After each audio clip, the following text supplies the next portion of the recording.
class we discussed up to the adjusted trial balance, right? Up to the adjusted trial balance, and also I gave you the to prepare the adjusted trial balance at home. I hope आप लोग ने सबने complete कर लिया होगा, ठीक है? Also, but I also sent the picture of adjusted trial balance today. So we now from adjusted trial balance to onward we will discuss, and then we complete that previous question today, right? तो चलें start लेते हैं कि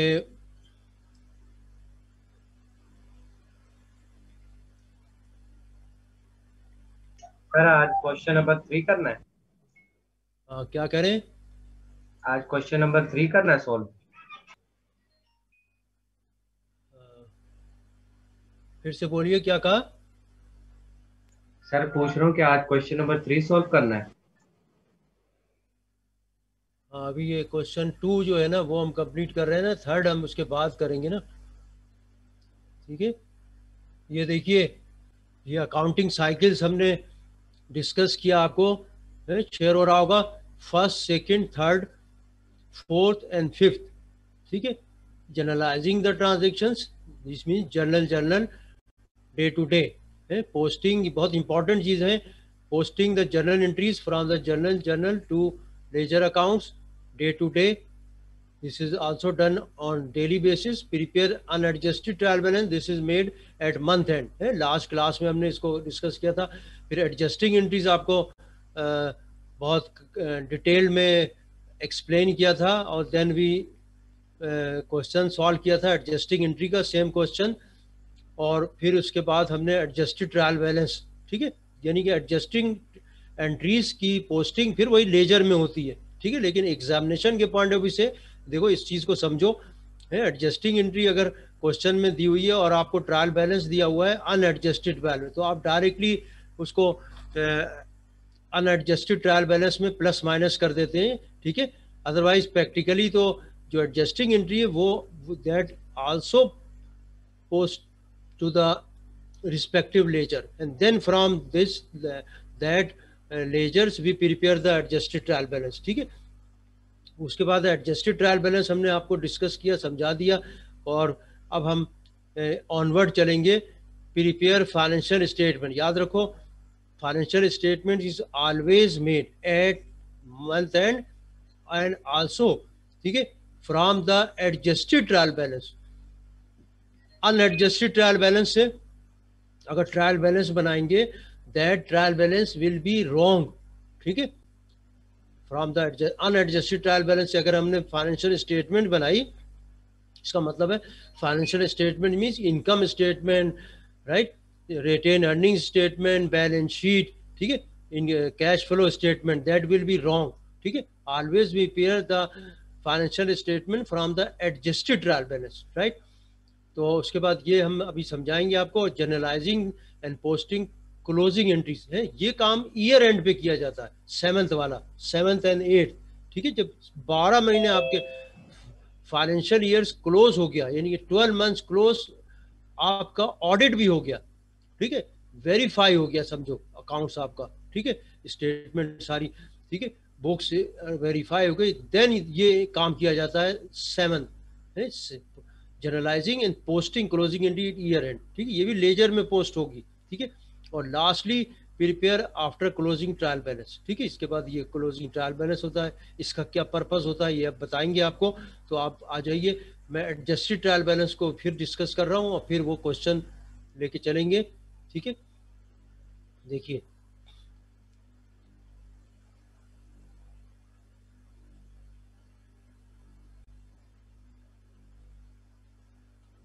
ये देखिए, preparing and adjusted trial balance, ठीक है? Last class में हम इसको पार्शली कंप्लीट किया था, लेकिन फिर क्लास ऑफ हो गई थी, तो वो मैंने आपको समझा दिया था, वो आई होप सब स्टूडेंट ने कर लिया होगा, ठीक है? तो लेकिन मैंने इसकी पिक्चर भी सेंड कर दी है एडजस्टेड ट्रायल बैलेंस की. देखो, लिस्ट ऑफ ऑल अकाउंट्स है, see list of all accounts and the balances from the ledger account, after the adjusting entries have been posted at the end of accounting period. End of accounting period means at the month end, year end, right? Primary purpose, देखो क्या कर रहे हैं, list of all accounts and their balances from the journal ledger account after all adjusting entries have been posted at the end of accounting period. ठीक है, नहीं फिर एक adjusted trial balance बना रहे हैं. Primary purpose of this adjusted trial balance is two folds, दो purpose है इसके. To check the accuracy of general ledger after the adjusting independent. ठीक है, पहले तो ये काम जो अनएडजस्टेड ट्रायल बैलेंस में हम करते हैं वही काम यहाँ फिर कर रहे हैं. ठीक है, कि आप check the accuracy of general ledger after the, यानी कि जनरल लेजर की एक्यूरेसी चेक की कि debits and credits are equal, यानी कि assets is equal to liabilities and plus equity. ठीक है, स्टॉक होल्डर सिक्योरिटी. ठीक है, ये मतलब होता है इसका कि अगर एक्यूरेसी चेक हो रही है तो इसका मतलब कि हम चेक कर रहे हैं कि assets is equal to liabilities plus stock holder security. ठीक है, मस्ट भी. अगर ये ट्रायल बैलेंस इक्वल है इसका मतलब ये इक्वेशन जो है वो टैली है, राइट. नंबर 2, अब ये मेन पर्पस आ गया है, दोनों ही मेन पर्पस हैं. To prepare financial statement, that is income statement. We can also call it profit and loss account भी इसको कह सकते हैं. ठीक है, retained earnings statement, statement of owner security. ठीक है, ओनर सिक्योरिटी या स्टॉक होल्डर सिक्योरिटी या शेयर होल्डर सिक्योरिटी. ठीक है, एक स्टेटमेंट ऑफ रिटेन अर्निंग्स है हम अलग बनाएंगे और ये इक्विटी स्टॉक होल्डर सिक्योरिटी और बैलेंस शीट. ठीक है, एंड कैश फ्लो स्टेटमेंट.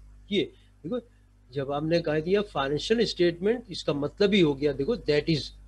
ठीक है, income statement, retained earning statement, statement of owner security, balance sheet and cash flow statement. ठीक है, ये स्टेटमेंट बनाना है. दो आपको बताया यहाँ पर.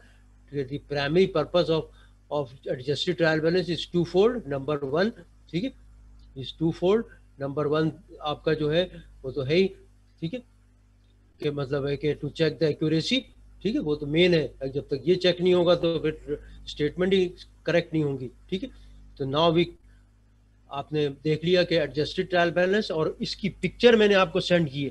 देखो adjusted trial balance you will always prepare how. ठीक है, जो मैंने आपको बताया कि आपने जब ट्रायल बैलेंस को बनाएंगे तो उसको इस हर चीज का एक ऑर्डर होता है. ठीक है, आपने एक सिस्टम को फॉलो करोगे. ठीक है, तो आपको मैंने पिक्चर भेजी है एडजस्टेड ट्रायल बैलेंस की जिसके ऊपर पेज नंबर 195 है बुक का.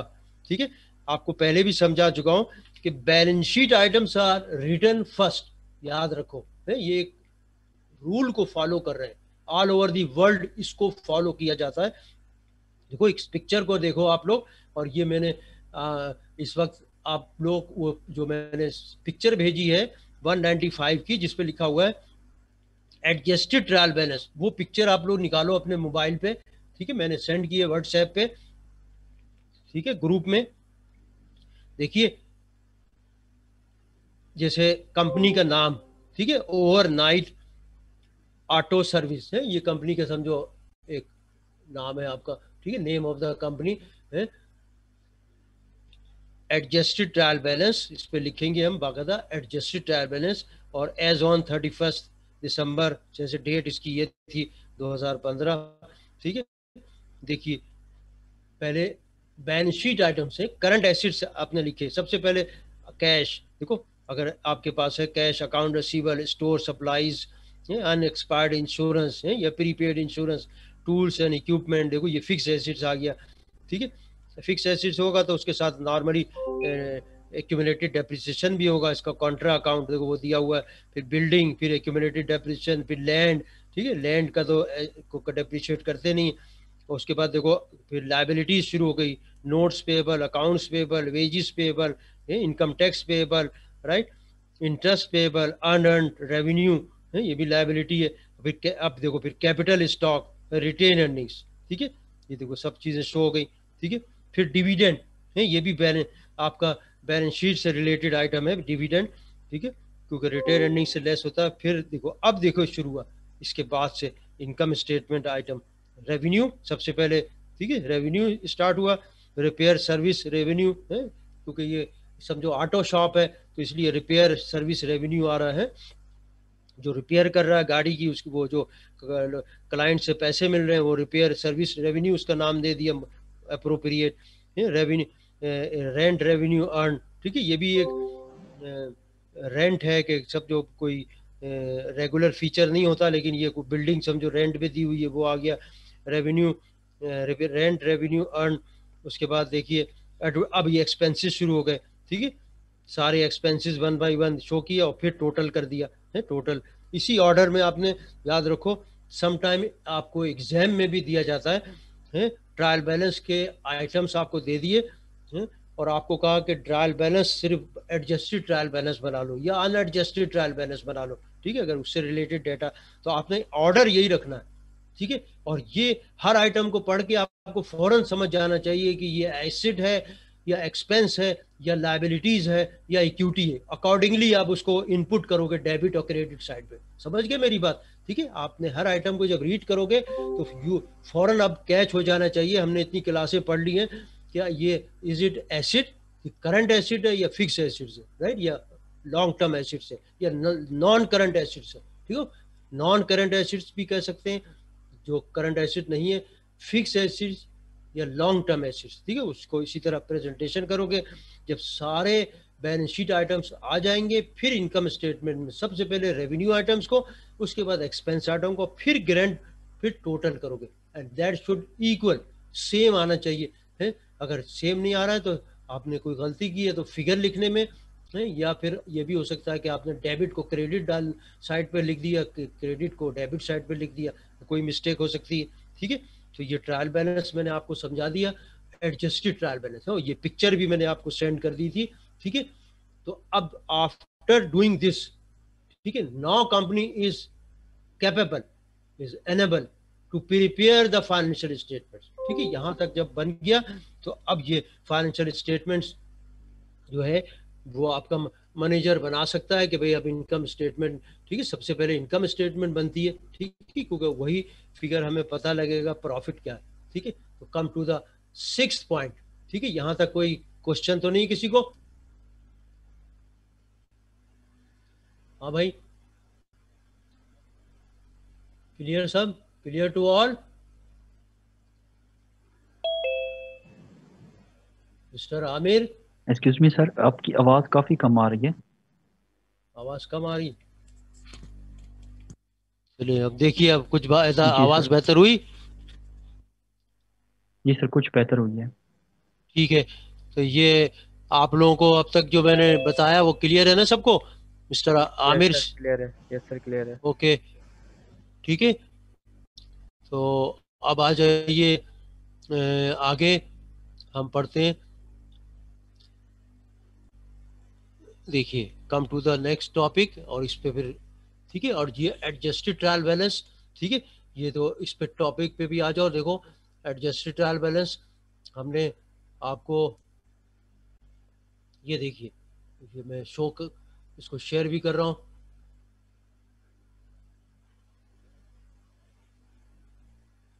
शो रही है पिक्चर? यस सर हो रही है, यस सर। देखिए, ये हमने एडजस्टेड ट्रायल बैलेंस आपको बताया था। ठीक है, कि जब हम जनरल एडजस्टिंग एंट्री पास कर देते हैं, उसको फिर हम इसमें इनकॉर्पोरेट करते हैं। ठीक है, प्लस माइनस करके, तो ये हमने बनाई उस एडजस्टेड ट्रायल बैलेंस। ठीक है, यहाँ तक तो क्लियर है ना? एडजस्टेड ट्रायल बैलेंस ये आप लोग ने, आपको होमवर्क भी दिया था, सबने बना लिया था? Yes sir. ठीक है, अब from this adjusted trial balance, thank you, we will prepare income statement first of all, या आप कह लो प्रॉफिट एंड लॉस अकाउंट। ठीक है, तो इनकम स्टेटमेंट, अब वापस हम गए अपने राइट अप पे। ठीक है, देखिए, देखिए, preparing financial statements, right, preparing financial statements. देखिए, after the preparation of adjusted trial balance, देखिए है ये काम कब शुरू हो रहा है, यहां लिखा भी हुआ है, after the preparation of adjusted trial balance company can now, ठीक है, देखिए, company can now prepare the income statement, retained earning statement, statement of stock holder security, balance sheet and cash flow statement. ठीक है,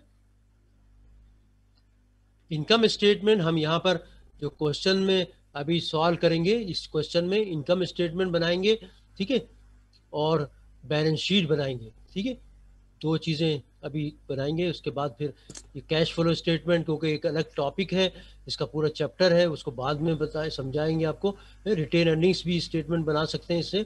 ठीक है, income statement is prepared first because it determine the amount of net income, ठीक है, या net loss, ठीक है, which is to be reported in the statement of retained earnings, second is right। सबसे पहले इनकम स्टेटमेंट बनाई जाएगी, ठीक है, first after the preparation of adjusted trial balance. तो सबसे पहले इनकम स्टेटमेंट बनाएंगे, उससे हमारी परफॉर्मेंस शो होगी कि हमारा प्रॉफिट है या लॉस है, ठीक है, which is to be prepared. ठीक है, और इसकी फिगर को हम रिटेन अर्निंग स्टेटमेंट में शो करेंगे, और retained earning statement balance sheet में जाएगी। ठीक है, तो देखिए, statement of stock holder security is prepared thirdly because it determines the amount of stock holder security, ठीक है, which is to be reported in the balance sheet. Onward balance sheet and cash flow statements are made. See format of above है, आप page 195 196, ठीक है, आपको मैंने जो next बताया है 196, ठीक है, 196 पेज पे देखो इनकम स्टेटमेंट का फॉर्मेट देखो, है, ये भी पिक्चर भेजी हुई है आपको, है, एग्जिबिट 5.2। देखो, ये इनकम स्टेटमेंट जब बनाओगे, और याद रखो ये income statement is relating to service industries है। अगर मर्चेंडाइजिंग इंडस्ट्री होगी तो उसमें फिर फॉर्मेट जरा डिफरेंट हो जाता है। ठीक है, ये फॉर्मेट कहाँ पर यूज हो रहा है? सर्विस इंडस्ट्रीज, ठीक है, यानी कि hospitals, educational institutions, auto shops,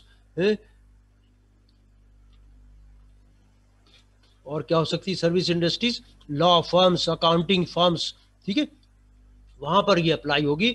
देखिए, इनकम स्टेटमेंट देखिए बना रहे हैं, भाई कंपनी का नाम,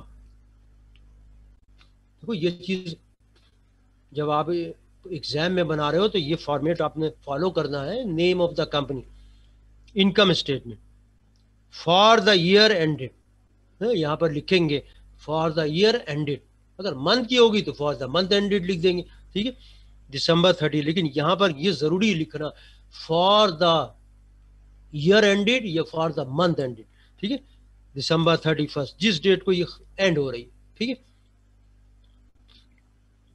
फिर देखो रेवेन्यू पर लिखा आपने रेवेन्यू, ठीक है, अब रेवेन्यू जिसे इसका रेवेन्यू था रिपेयर सर्विस रेवेन्यू, तो वो लिख दिया है, राइट। कोई एजुकेशनल इंस्टीट्यूशन होगा तो रेवेन्यू लिख के हम, जैसे वहां पर उसने ओपन किया हुआ है फीस अर्न है, तो वो चीज आ जाएगी, ठीक है, टोटल रेवेन्यू।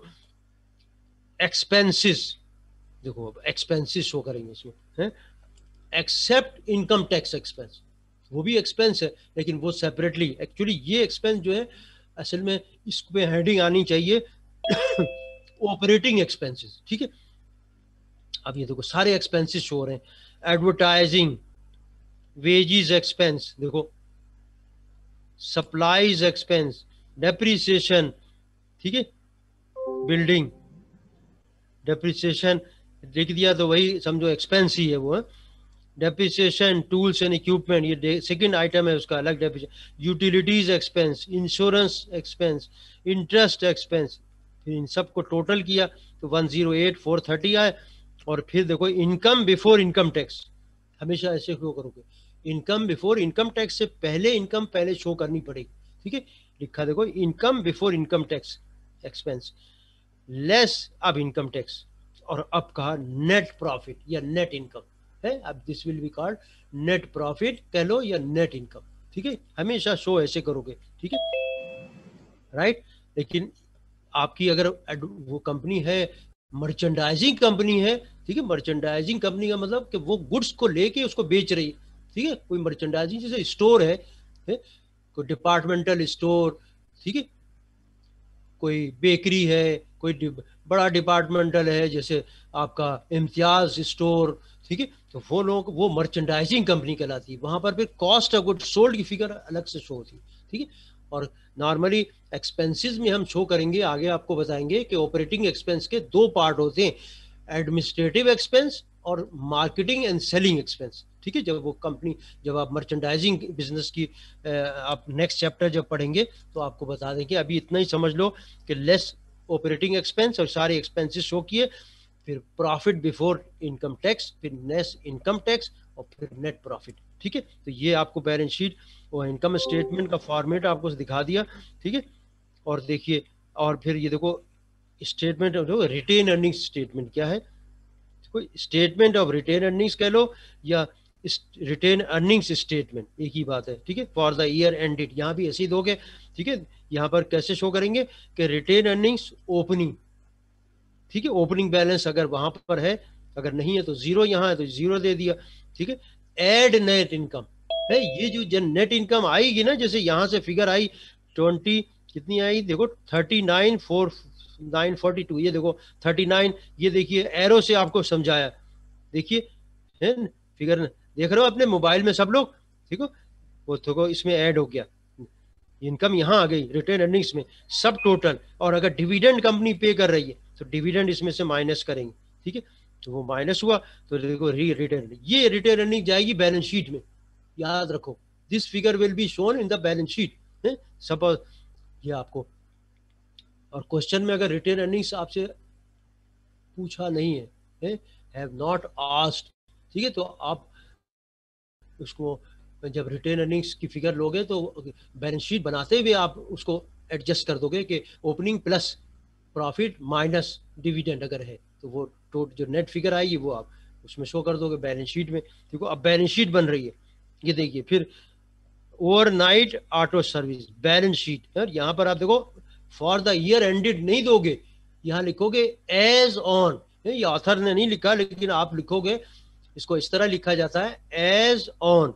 देखो ये एक last day of the income statement की जो लास्ट डेट होगी, ईयर की लास्ट डेट होगी, वो लिखेंगे एज ऑन December 31st 2000, क्योंकि ये बैलेंस शीट का मतलब है कि आपका फाइनेंशियल पोजीशन शो कर रहे हो कि एसेट्स क्या है, लायबिलिटीज क्या है, ये वेरी नेक्स्ट डे चेंज हो सकती है, इसलिए इसकी में हम शो करेंगे एज ऑन। देखिए एसेट्स, पहले एसेट्स शो किए, करंट एसेट्स ले लिए, देखो कैश है, ये भी सब ट्रायल बैलेंस से आ रहा है, अकाउंट्स रिसीवेबल, शॉप सप्लाईज, ठीक है, unexpired insurance, tools and equipment, अब ये फिक्स एसेट्स आ गए हैं, non current assets, less accumulated depreciation building, less accumulated depreciation land, और टोटल एसेट्स। अब देखो liabilities and stock holder security, देखो लायबिलिटीज पहले देखो, क्योंकि ये दो आ रहे हैं ना, लायबिलिटीज और स्टॉक होल्डर सिक्योरिटी, तो आप पहले लायबिलिटीज देखो की हेडिंग दोगे, सब हेडिंग है। एसेट्स में तो सारे एसेट्स थे, notes payable, accounts payable, wages payable, सब करंट एसेट्स है, income tax payable, interest payable, unearned rent revenue, ठीक है, ये भी आपकी लायबिलिटी, टोटल लायबिलिटी देखो शो किया। अब देखो स्टॉक होल्डर सिक्योरिटी आ गई, कैपिटल स्टॉक है, कैपिटल स्टॉक आपको लास्ट टाइम बताया था, कैपिटल स्टॉक के मीनिंग होते हैं कि पब्लिक लिमिटेड कंपनी है और उसने शेयर्स कंपनी अपने शेयर होल्डर्स को जो इशू किए हुए हैं उसको कहेंगे कैपिटल स्टॉक, ठीक है। जो शेयर्स कंपनी ने अपने शेयर होल्डर्स को इशू किया हुआ है उसकी जो टोटल वैल्यू होगी उसको कहेंगे कैपिटल स्टॉक, ठीक है। फिर रिटेन अर्निंग्स, रिटेन अर्निंग्स देखो रिटेन अर्निंग स्टेटमेंट से आई, ठीक है, ये ट्रायल बैलेंस की फिगर नहीं है, ये रिटेन अर्निंग स्टेटमेंट से आई। टोटल स्टॉक होल्डर सिक्योरिटी, अब इसको सम अप कर लिया, लायबिलिटीज टोटल और टोटल स्टॉक होल्डर इक्विटी, तो इसको लिखा total liabilities and stock holder security. यहाँ पर सिर्फ टोटल लिखना काफी नहीं है, total liabilities and stock holder security, then you will check is it equal to total assets above shown, देखा 126, 192, 126, 1 है, इसका मतलब ये करेक्ट है, ठीक है, this means it is correct, ठीक है। तो इस तरीके से, तो अभी चूंकि आप लोग अभी लर्न कर रहे हो तो यहाँ पर बैलेंस शीट जो हम बनाएंगे आगे, फिर बैलेंस शीट में इस तरह भी शो किया जाता है कि करंट एसेट्स में करंट एसेट्स कौन से हैं, फिक्स एसेट्स कौन से हैं, उसको भी शो करना पड़ता है हेडिंग के साथ। लेकिन अभी इस फर्स्ट स्टेज पे इस बैलेंस शीट को आप इतना ही समझो काफी है, ठीक है, इस एग्जामिनेशन के पॉइंट ऑफ व्यू से भी इतनी काफ़ी है। ठीक है, तो ये बैलेंस शीट प्रिपेयर हो गई। हाँ, इनकम स्टेटमेंट, ठीक है, ये पिक्चर जो भेजी बहुत इंपॉर्टेंट है, कोशिश करो कि वो अगर उसका हैंड आउट आप प्रिंट आउट ले लेते हो तो वो भी अच्छा है। मैंने आपको लास्ट टाइम भी बताया था कि you should have a file of basic accounting, आपके पास एक फाइल होनी चाहिए बेसिक अकाउंटिंग की। ठीक है, उसमें ये सारे जो मैं नोट्स आपको भेज रहा हूँ, क्वेश्चंस भेज रहा हूँ, सोल्यूशन भेज रहा हूँ और एमसीक्यूज भी भेजूंगा, ठीक है, वो सब आपकी फाइल में होना चाहिए ताकि आप फिर एग्जाम की सही प्रिपरेशन हो। और आपका मोटिव ये होना चाहिए to clear this examination in the very first attempt. ठीक है, वरना मेरा मकसद फेल हो जाएगा। वेरी फर्स्ट अटेम्प्ट आपने कुछ पेपर निकालना है, ये आपने अपने से वादा करना है आपने, ठीक है, कि मैंने ये पेपर फर्स्ट अटेम्प्ट में निकालना है, वेरी फर्स्ट अटेम्प्ट में, रिमेंबर इट। ठीक है, चले अब कम टू, अब हमने क्वेश्चन पे आते हैं। सर ये स्टॉक होल्डर इक्विटी एक दफा समझा सकते हैं दोबारा? स्टॉक होल्डर सिक्योरिटी, देखो स्टॉक होल्डर सिक्योरिटी की बात कर रहे हो? जी जी सर, बैलेंस शीट में जो है। एक्चुअली स्टॉक होल्डर सिक्योरिटी जो है, देखो ये आपको यहाँ पर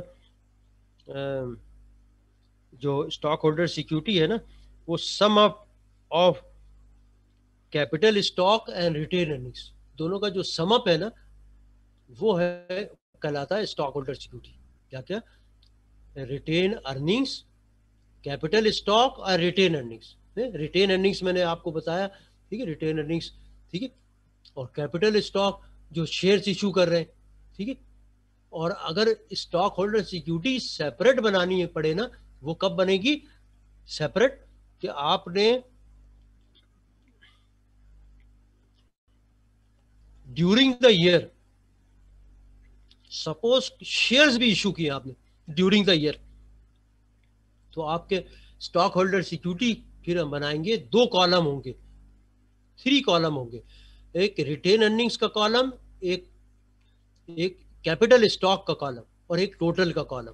ठीक है, प्रॉफिट जो होगा या लॉस होगा उसको रिटेन अर्निंग्स के कॉलम में, देखो गौर से सुनो, ऐड या माइनस करेंगे। और कैपिटल स्टॉक अगर शेयर्स इशू किए तो कैपिटल स्टॉक में वो प्लस हो जाएगा। ठीक है, इस तरह फिर दोनों का टोटल आ जाएगा। तो इसको ऐसी स्टेटमेंट को कहते हैं स्टॉक होल्डर सिक्योरिटी स्टेटमेंट। ठीक है, वो सेपरेट बनाई जाती है। ठीक है, और इसको फिर अगर आपकी जो है capital, sir opening balance and closing balance क्या होता है सर? क्या करें? सर एक क्वेश्चन था सर, वो ओपनिंग बैलेंस और क्लोजिंग बैलेंस क्या होता है?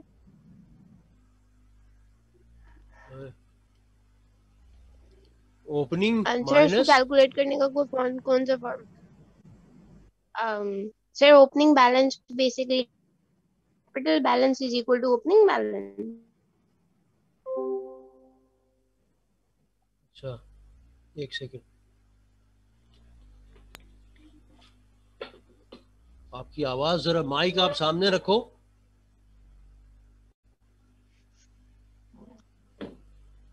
फिर से बोले। सर ओपनिंग बैलेंस को कैलकुलेट करने का फॉर्मूला क्या है सर? वो क्लोजिंग बैलेंस, आपकी आवाज कट रही भाई, कोई और स्टूडेंट बताए क्या कह रही है? के बारे में आपने नहीं बताया था सर। वो कह रही हैं ओपनिंग बैलेंस और क्लोजिंग बैलेंस में क्या डिफरेंस है और ये क्या चीज होती है? ओपनिंग बैलेंस और क्लोजिंग बैलेंस, आप रिटेन अर्निंग्स के पॉइंट ऑफ व्यू से बात कर रही ना। देखो ओपनिंग बैलेंस, देखिए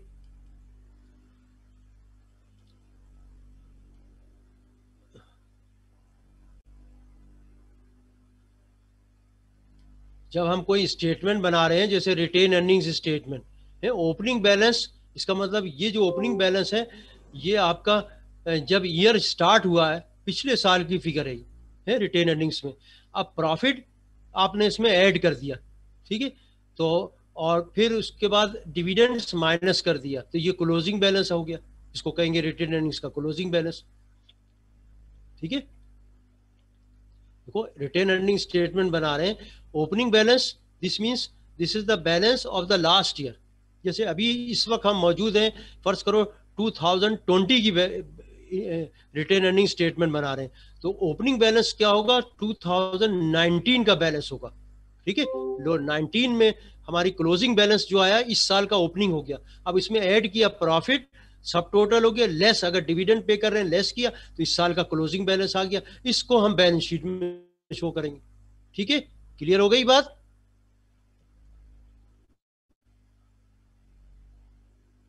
हाँ क्लियर हुई? यस बोले भाई। चले अब आ जाइए क्वेश्चन पे, ठीक है। अब हम फाइनेंशियल स्टेटमेंट्स देखो, after the preparation adjusted trial balance, ये मैंने आपको बता दिया, ये इनकम स्टेटमेंट बैलेंस शीट वगैरह बनाते हैं, इसका पिक्चर भी मैंने आपको सेंड कर दिया।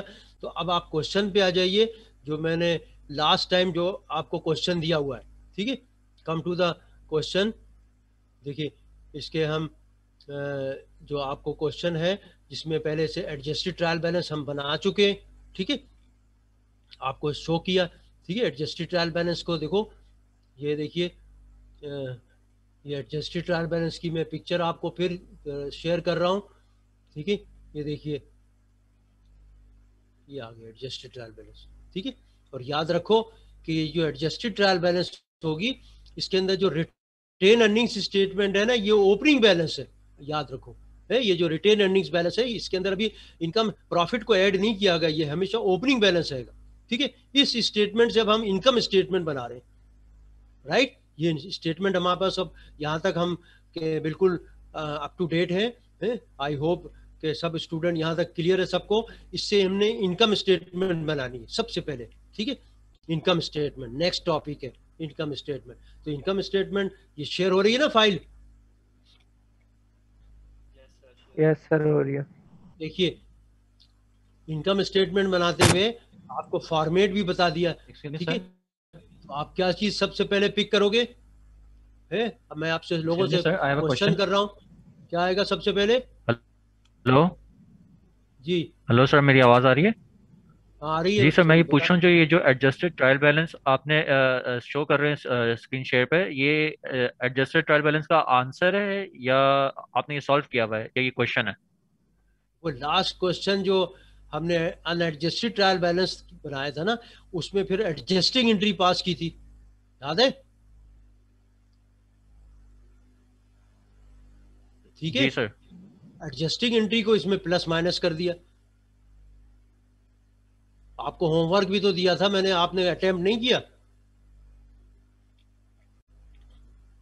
आ गया सर, आ गया, sorry my mistake.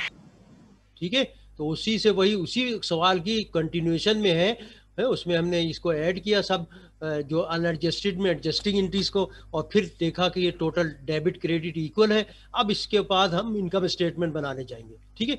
Next topic है, नेक्स्ट उसका क्वेश्चन का पार्ट है। तो सबसे पहले इनकम स्टेटमेंट में रेवेन्यू कहाँ पर नजर आ रहा है आपको, बताओ, वेयर इज द रेवेन्यू?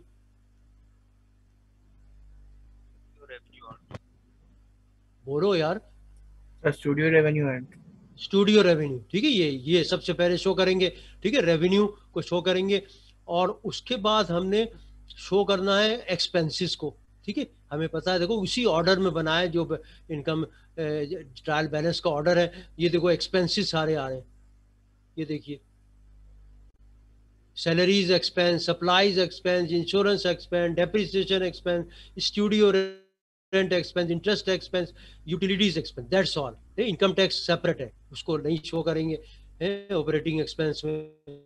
तो हमने देखो ये लिया स्टूडियो रेवेन्यू अर्न और माइनस ये सारे एक्सपेंस वहां पर, ठीक है, अप टू यूटिलिटीज, ठीक है। हम फिर माइनस करने के बाद कहेंगे प्रॉफिट बिफोर इनकम टैक्स, या कहेंगे टैक्सेबल प्रॉफिट है, टैक्सेबल प्रॉफिट भी कह सकते हो, ठीक है। तो प्रॉफिट बिफोर इनकम टैक्स, और फिर इनकम टैक्स माइनस करेंगे।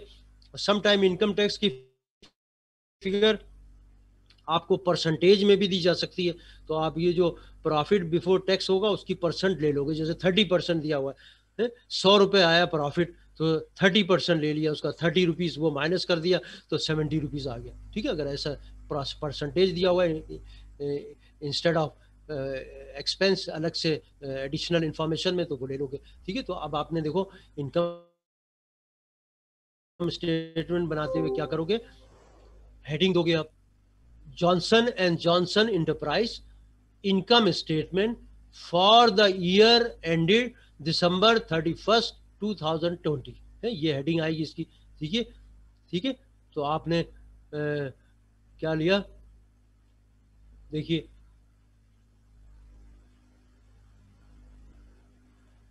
शो हो रही है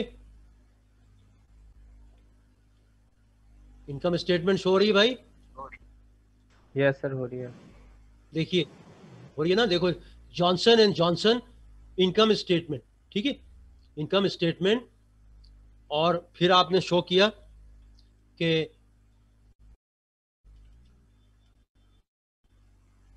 सबसे पहले आपने कहा रेवेन्यू, देखिए रेवेन्यू,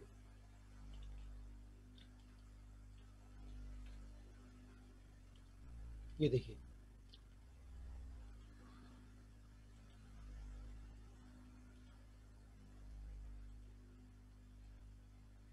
ठीक है। अगर डॉलर्स में फिगर है तो आप डॉलर्स में शो करोगे, रुपीस में है तो यहाँ रुपीस शो करोगे, ठीक है, याद रखो, राइट। तो देखिए रेवेन्यू और स्टूडियो रेवेन्यू अर्न, भाई कितनी है स्टूडियो रेवेन्यू अर्न, क्या फिगर है? 1,15,000। ये देखो आपने आपको शो कर दिया, ठीक है, आपने कितनी फिगर आ गई, 1,15,000 है, वही देखो एडजस्टेड ट्रायल बैलेंस से फिगर आ रही है। अब लेस ऑपरेटिंग एक्सपेंस ये दिया, अब इनको सबको हमने प्लस किया है, इसलिए इस कॉलम में लिखा इसको है, इनका टोटल हम वहां पर ले जाएंगे, ठीक है। तो देखिए यहाँ भी डॉलर की साइन दिया, और देखिए लेस ऑपरेटिंग एक्सपेंसेस, ठीक है, 1 by 1 सारे ऑपरेटिंग एक्सपेंस शो किया, देखिए लेस ऑपरेटिंग एक्सपेंसेस 1 by 1, देखिए सैलरीज एक्सपेंस, सप्लाईज एक्सपेंस है, वही ट्रायल बैलेंस से फिगर उठ रही है, ठीक है, आपको व्हाट्सएप भी किया हुआ है। Insurance expense, depreciation expense, studio rent, interest expense, utilities expense है। आप देखो सबका ये लाइन अंडरलाइन किया और इसका देखो टोटल कर दिया, राइट, टोटल आ गया। और अब इसमें से माइनस किया इसको है, हमने क्या कहा, profit before income tax expense, इसको कह दिया प्रॉफिट, कैसे, रेवेन्यू में से सारे एक्सपेंसेस माइनस किया, इसका सम अप ले लिया है, सैलरीज से लेके यूटिलिटीज से, इनको सबको सम अप किया है, और आपके पास प्रॉफिट बिफोर इनकम टैक्स। अब लेस इनकम टैक्स, ये भी वहीं से आ रही है फिगर, लेकिन इसको सेपरेट शो करना है, प्रेजेंटेशन है, और इसको कह दिया नेट प्रॉफिट है। नेट प्रॉफिट का मतलब ही है कि प्रॉफिट आफ्टर टैक्स है, इनको नेट इनकम कह दो या नेट प्रॉफिट कह दो, ठीक है। ये आपका कंप्लीट हो गया इनकम स्टेटमेंट है, इसको प्रॉफिट एंड लॉस अकाउंट भी कह सकते हो, ठीक है भाई। क्लियर हुआ है सबको? Yes sir. Clear to all? जी सर, क्लियर। ठीक है, अब ये मैं उम्मीद करता हूँ कि आप इनकम स्टेटमेंट में बस सिर्फ ये है कि ये आपने जहन में भी ये रखो कि ये income statement relating to the service industries है, ठीक है, ये सर्विस इंडस्ट्रीज है, ठीक है, ये नहीं कि आपने अभी सब कुछ सीख लिया, ठीक है, सिर्फ सर्विस इंडस्ट्री की हद तक है, और आगे जो है वो आपको फिर बताया जाएगा जब मैन्युफैक्चरिंग मर्चेंडाइजिंग कंपनी, ठीक है, आएगी, और फिर उससे आगे फिर मैन्युफैक्चरिंग कंपनी, ठीक है, उसके फिर सेपरेट स्टेटमेंट हो जाती है, ठीक है। तो ये हमने आपको यहाँ तक समझा दिया है। अब इसमें अगर कोई भी क्वेश्चन है, किसी को कंफ्यूजन है, तो वो पूछ सकता है, ठीक है, ठीक है, सबको क्लियर हो गया? इसमें सर इनकम स्टेटमेंट तो क्लियर हो गई है सर, एक बार जनरल ओवरव्यू दे दें पूरे क्वेश्चन का, एडजस्टेड ट्रायल बैलेंस का खास तौर पे, तो वो ज्यादा क्लियर हो जाएगा, वो भी रिवाइज हो जाएगा हमारा। एडजस्टेड ट्रायल बैलेंस, जी सर। और स्टूडेंट क्या कह रहे हैं भाई? हैं? यस सर, करवा दें शुरू से रिव्यू। देखो एडजस्टेड ट्रायल बैलेंस,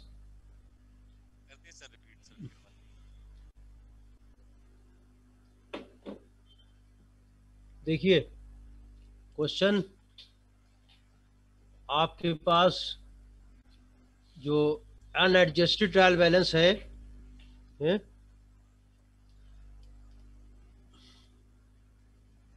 देखिए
देखिए क्वेश्चन जो है आपके पास, ये मैंने हाईलाइट कर रहा हूं इसको, ये आपके पास भी मौजूद है,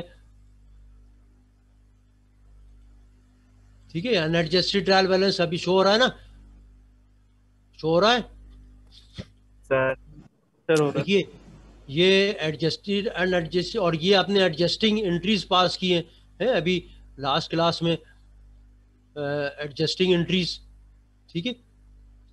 ये देखिए एडजस्टिंग एंट्रीज, देखो अकाउंट रिसीवेबल है, studio revenue earn, right, supplies expense, फिर सेकंड एंट्री थी सप्लाईज एक्सपेंस। अब इन सब एंट्रीज को हमने उसमें प्लस किया। एक दो को मैं मिसाल दूं, जैसे अकाउंट रिसीवेबल, देखो अकाउंट रिसीवेबल 4400 डेबिट हुआ है, और देखो कोई अकाउंट रिसीवेबल डेबिट हो रहा है या क्रेडिट हो रहा है, ठीक है। देखो एक तो ये है 4400, ठीक है, और अकाउंट रिसीवेबल आपका बस ओनली वन है? देखिए अकाउंट रिसीवेबल, राइट, देखो अकाउंट रिसीवेबल एडजस्टिंग एंट्री में एक एंट्री आई है, वो डेबिट हो रहा है अकाउंट रिसीवेबल। और अनएडजस्टेड ट्रायल बैलेंस पे जाओ, ठीक है, अनएडजस्टेड ट्रायल बैलेंस में गए,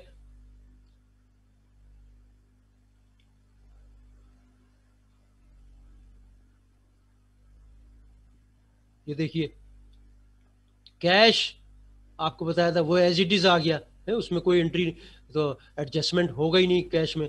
देखो 81,400, ठीक हो, एक दो मैं आपको बता देता हूँ, 81,400 है, 81,400 डेबिट है ना ये, और वहां भी डेबिट हो रही है, एडजस्टिंग एंट्री भी डेबिट हो रही है, एक एंट्री हुई है?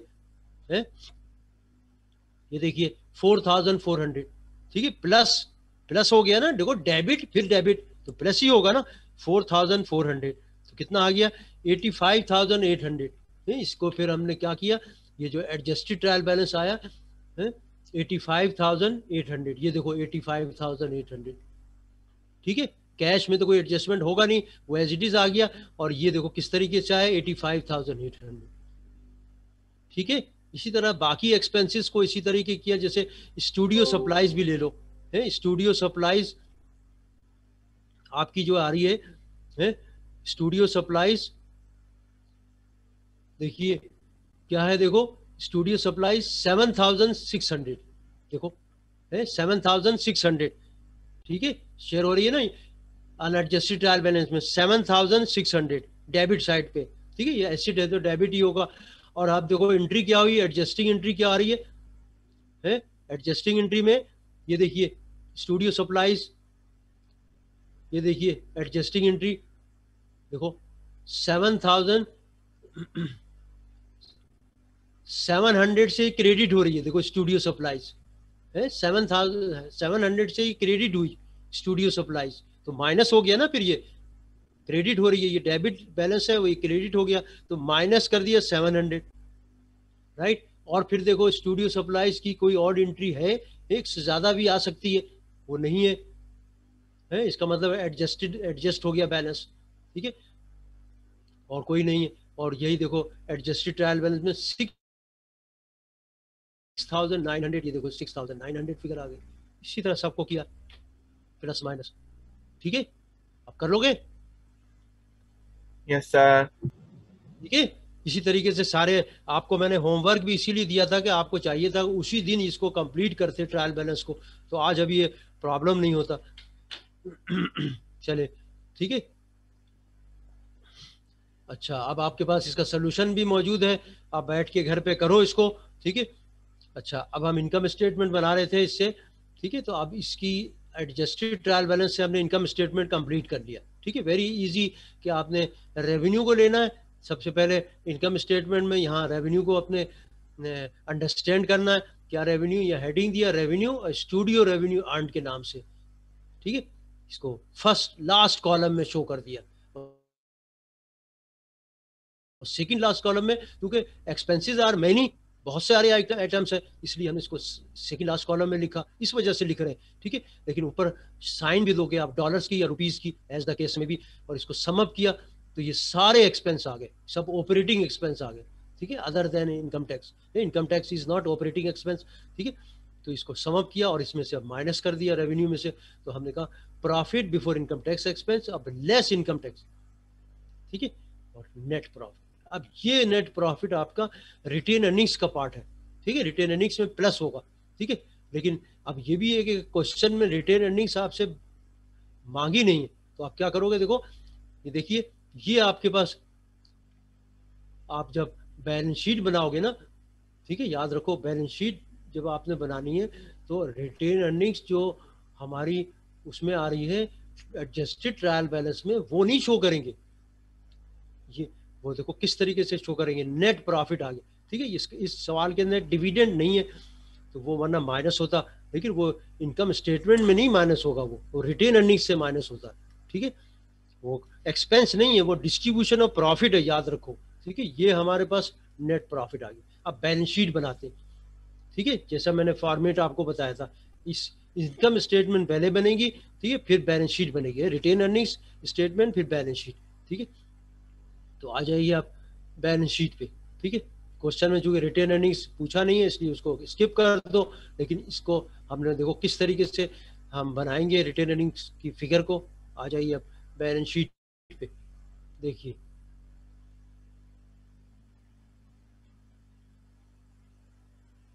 कम टू द बैलेंस शीट,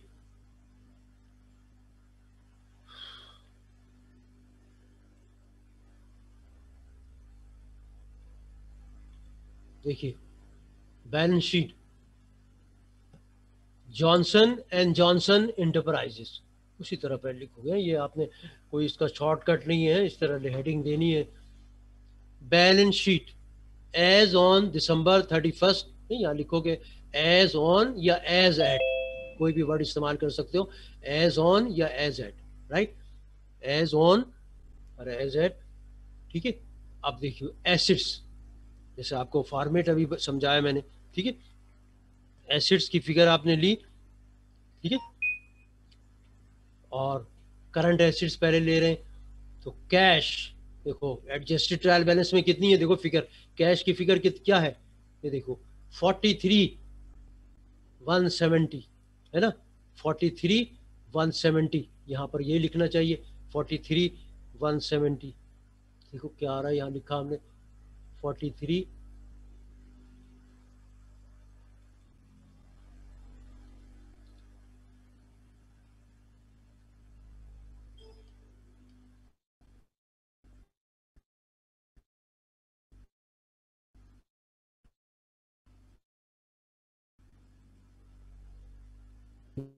देखिए 43,170 कोई मुश्किल, स्टूडियो सप्लाईज, ये देखो सब फिगर वहीं से आ रही है, adjusted trial balance. Unexpired insurance, ये भी इसको प्रीपेड इंश्योरेंस भी कहते हैं,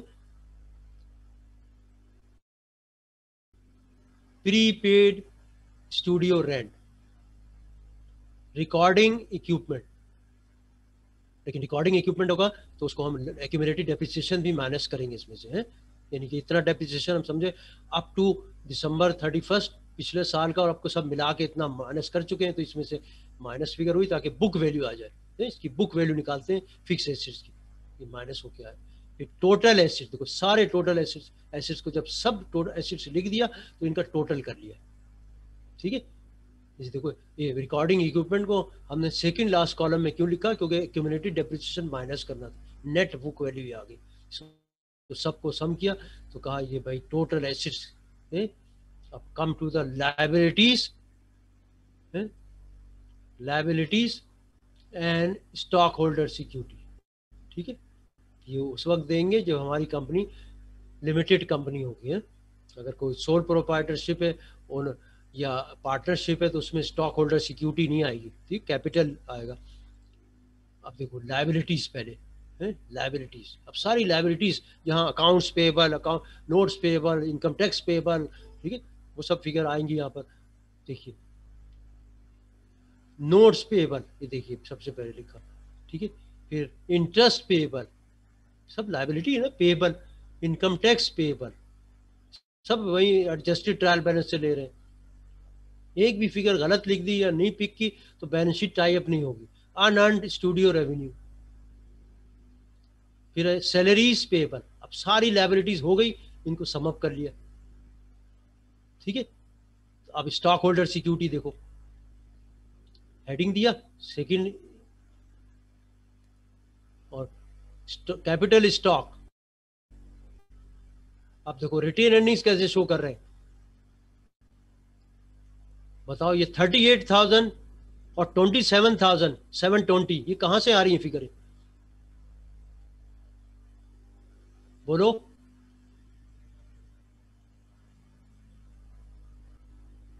हाँ, रिटेन अर्निंग्स को हमने डायरेक्ट क्यों नहीं लिखा,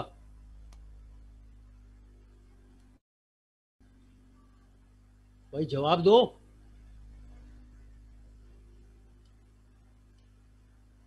हाँ, रिजवान नूरुद्दीन साहब आप जवाब दें। सर इसमें बिफोर और आफ्टर ये वाले जो है उनको प्लस करके फिर लिखा जाएगा। हाँ देखो ये 38 जो है ये ओपनिंग बैलेंस है, ये एडजस्टेड ट्रायल बैलेंस से लिया है। आपको बताया था ना प्रॉफिट ऐड होता है, अगर हमने रिटेन अर्निंग स्टेटमेंट बनाई होती तो हम उसको वहां से पिक कर लेते, तो हमने देखो यहाँ पर वर्किंग कर दी। देखो 38,000 प्लस प्रॉफिट, जो प्रॉफिट आया, देखो ये दो इनकम स्टेटमेंट में देखो ये प्रॉफिट आ रहा है 27,720, इसमें प्लस कर दिया। अगर डिविडेंड होता तो यहाँ पर कहते प्लस फिर माइनस, अगर डिविडेंड की फिगर आ रही होती तो माइनस होती रिटेन अर्निंग्स में से, ठीक है। इन दोनों को सम अप किया तो ये बैलेंस आ गया रिटेन अर्निंग्स का क्लोजिंग बैलेंस, इस साल का क्लोजिंग। ये 38 पिछले साल का था, 27 नेट ऑफ है रेवेन्यू एंड एक्सपेंस का, ठीक है, प्रॉफिट होता है नेट ऑफ। तो इसको फिगर को यहाँ शो कर दिया, इनको दोनों को सम अप करके, शाबाश, ये हो गया, ठीक है 65। अब इनको सम अप कर लिया, टोटल स्टॉक होल्डर सिक्योरिटी, ठीक है, इनको सम अप कर लिया, total stock holder security, right. तो आपका बैच ये आ गया। अब हमने क्या किया, total liabilities and stock holder security, total liabilities इसको अंडरलाइन भी करोगे, और प्लस स्टॉक होल्डर सिक्योरिटी, इन दोनों को सम अप किया और फिर चेक करेंगे एसिड से ये मिलना चाहिए, अगर नहीं मिल रहा है तो गलती है। देखो 174 120 और 174 120, इसका मतलब हमने स्टेटमेंट बिल्कुल सही बनाई। अगर अदरवाइज बैलेंस शीट में डिफरेंस आता है इसका मतलब गलती हुई है कहीं पर, या तो इनकम स्टेटमेंट गलत बना दिया, या कोई आइटम्स हमने पिक करते हुए गलत जगह गलत फिगर उठा ली, या कोई फिगर छोड़ी दी, ठीक है। तो ये आपके पास देखो total liabilities and stock holder, यहाँ सिर्फ टोटल नहीं लिखना है, total liability stock holder security और टोटल एसेट्स सेम है। इसका मतलब अब आपका बैलेंस शीट भी टाई अप हो गई, प्रेजेंटेशन भी सही है, आपका एग्जामिनर कोई नंबर आपके नहीं काट सकता, ठीक है।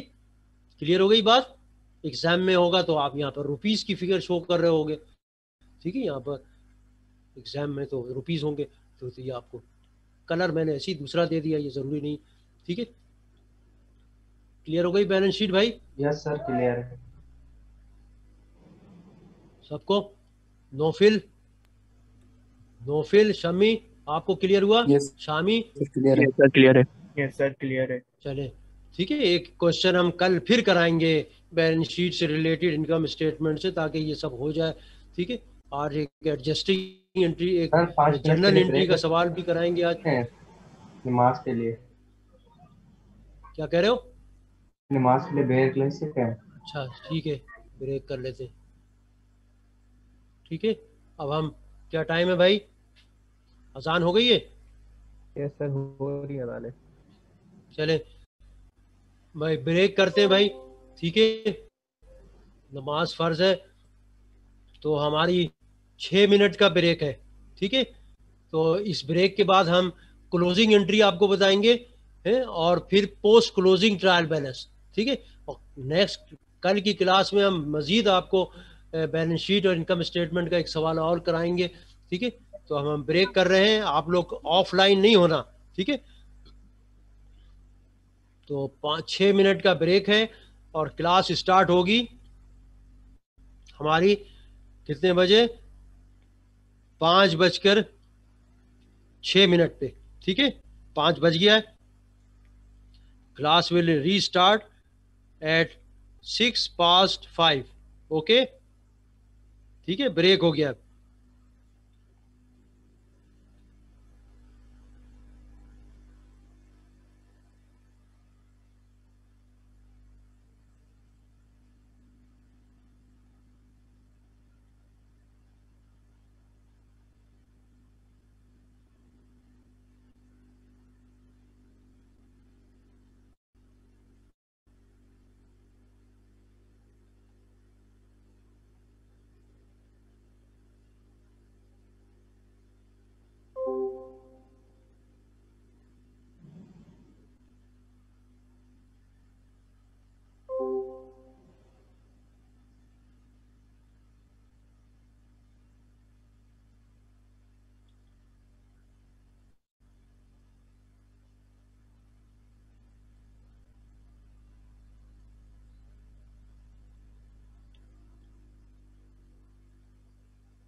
बिस्मिल्लाहिर्रहमानिर्रहीम, स्टार्ट लेते हैं।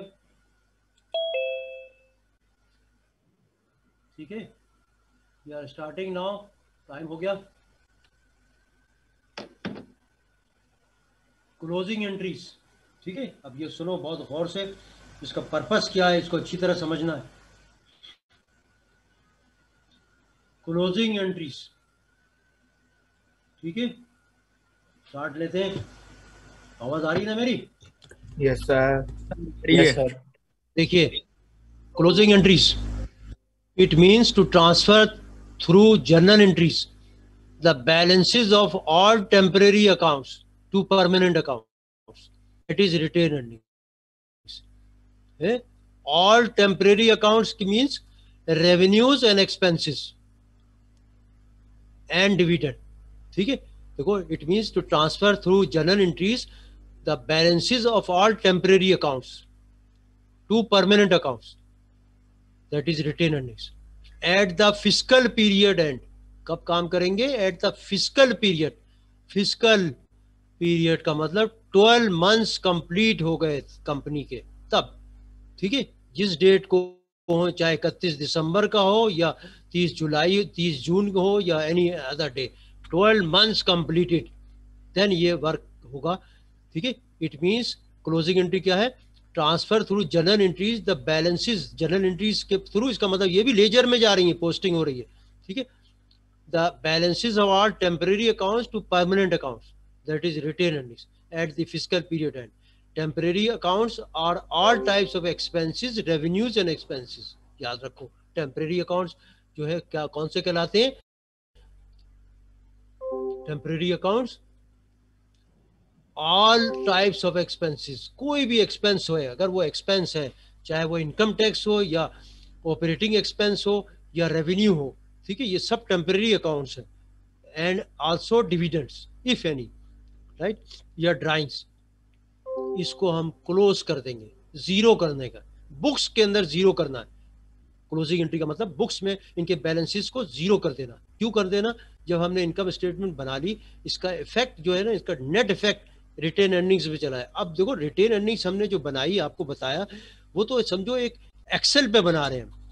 अब इसका इफेक्ट हमने, इनका इफेक्ट जो है, प्रॉफिट का इफेक्ट हमने बुक्स के अंदर लेना है, अपनी बुक्स में लेना है। वो बुक्स में हम क्लोजिंग एंट्री के थ्रू करेंगे एट ईयर एंड, राइट। ये याद रखो, the purpose of this to make revenues and expenses to zero balance. क्यों जीरो कर रहे हैं? पहला पर्पस ये इसलिए कि भाई नेक्स्ट ईयर में जब हम जाएंगे तो नेक्स्ट ईयर की परफॉर्मेंस हमें तभी पता लगेगी ना, जब हमारा ये बैलेंस जीरो से स्टार्ट हो। टेम्परेरी अकाउंट्स का बैलेंस, यानी कि रेवेन्यू एक्सपेंस, अगर जीरो से स्टार्ट नहीं हुआ तो फिर तो कैसे परफॉर्मेंस पता लगेगी? इनकम स्टेटमेंट तो गलत हो जाएगी। इस साल का जब हमने इनकम स्टेटमेंट बना लिया तो अब हमने इसके बैलेंसेस को जीरो करना है। क्यों? ताकि नेक्स्ट ईयर के लिए हमारी अकाउंट्स रेडी हो जाए। ठीक है, तो देखिए क्या है, देखो, make the revenue expense to zero balance after the preparation for, याद रखो, after the preparation of financial statement, तब बनाएंगे, ये नहीं करेंगे, right.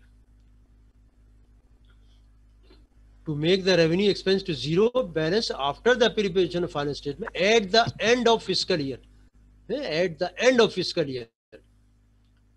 Number 2, to withdrawals and यानी drawings and dividends account to zero balance after the preparation finance, drawing account को भी हमने जीरो करना है।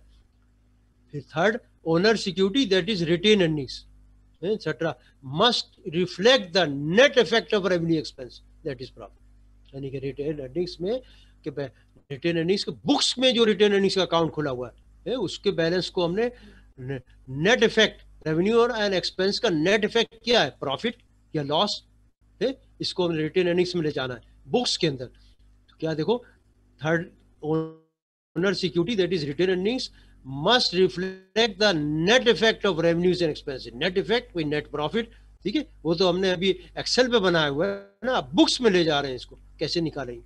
ट्रांसफर करेंगे उसी प्रॉफिट को, जो प्रॉफिट अभी निकाला है। और याद रखो, क्लोजिंग एंट्री जब हम पास करेंगे ना, तो क्लोजिंग एंट्री के पास करने का जो थर्ड स्टेप होगा ना, उसमें वही प्रॉफिट आ रहा होगा जो कि हमने प्रॉफिट बनाया है। अगर वो नहीं आ रहा है तो इसका मतलब मिस्टेक कर रहे हैं कहीं, ठीक है, याद रखो। तो थर्ड क्या है, owner's equity that is retained earnings must reflect the net effect of revenues expense that is net profit and withdrawals and dividends relating to all prior year fiscal years, ठीक है, इसको जीरो करना है। Continued on next page. देखिए work, अब देखो ये मैंने आपको स्टेप बता दिए, इसका पर्पस क्या है क्लोजिंग एंट्री का। अब इसका स्टेप क्या है, वर्किंग प्रोसीजर क्या है क्लोजिंग एंट्री का, अब आपने ये समझना है। अगर वर्किंग प्रोसीजर नहीं समझे तो फिर आप नहीं सवाल कर सकोगे। What is the working procedure, ये देखिए नेक्स्ट स्टेप पे, नेक्स्ट पेज पे आ जाओ।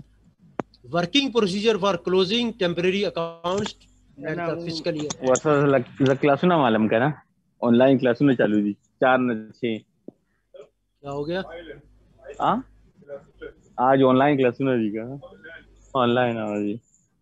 हाँ भाई क्या कह रहे हो? जमूंगा ऑडिट और एसीसीए का ना, और क्लास में शुरू ही नहीं बस। चले खामोश हो जाए। वर्किंग प्रोसीजर क्या है देखें, इसको क्लोजिंग एंट्री का वर्किंग प्रोसीजर क्या है, ये स्टेप को समझना अच्छी तरह।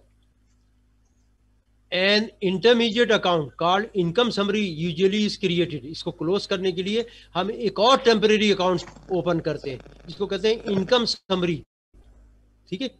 Usually is created for closing the temporary accounts. Revenue expenses are transfer to the income summary, balance of which already clearly shows the firm's income or loss for the period. Then income summary is closed to the retained earnings. देखो पहला step क्या है,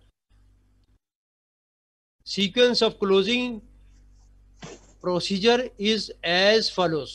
देखो क्या है, sequence of closing procedure process is as follows। क्या है, number 1 देखो क्लोज द रेवेन्यू अकाउंट्स, पहले सबसे पहले रेवेन्यू अकाउंट्स को क्लोज करेंगे, ठीक है, टू इनकम समरी। देखो याद रखो रेवेन्यू अकाउंट का बैलेंस होता है क्रेडिट, ऑलवेज क्रेडिट। तो जब हम क्लोज करेंगे तो इसको डेबिट करेंगे और इनकम समरी को क्रेडिट करेंगे, है। देखो रेवेन्यू अकाउंट का बैलेंस बुक्स के अंदर ऑलवेज क्रेडिट होगा, तो इसका मतलब इन क्लोज करने के लिए, जीरो करने के लिए हम रेवेन्यू अकाउंट को डेबिट करेंगे और इनकम समरी को क्रेडिट करेंगे, ठीक है।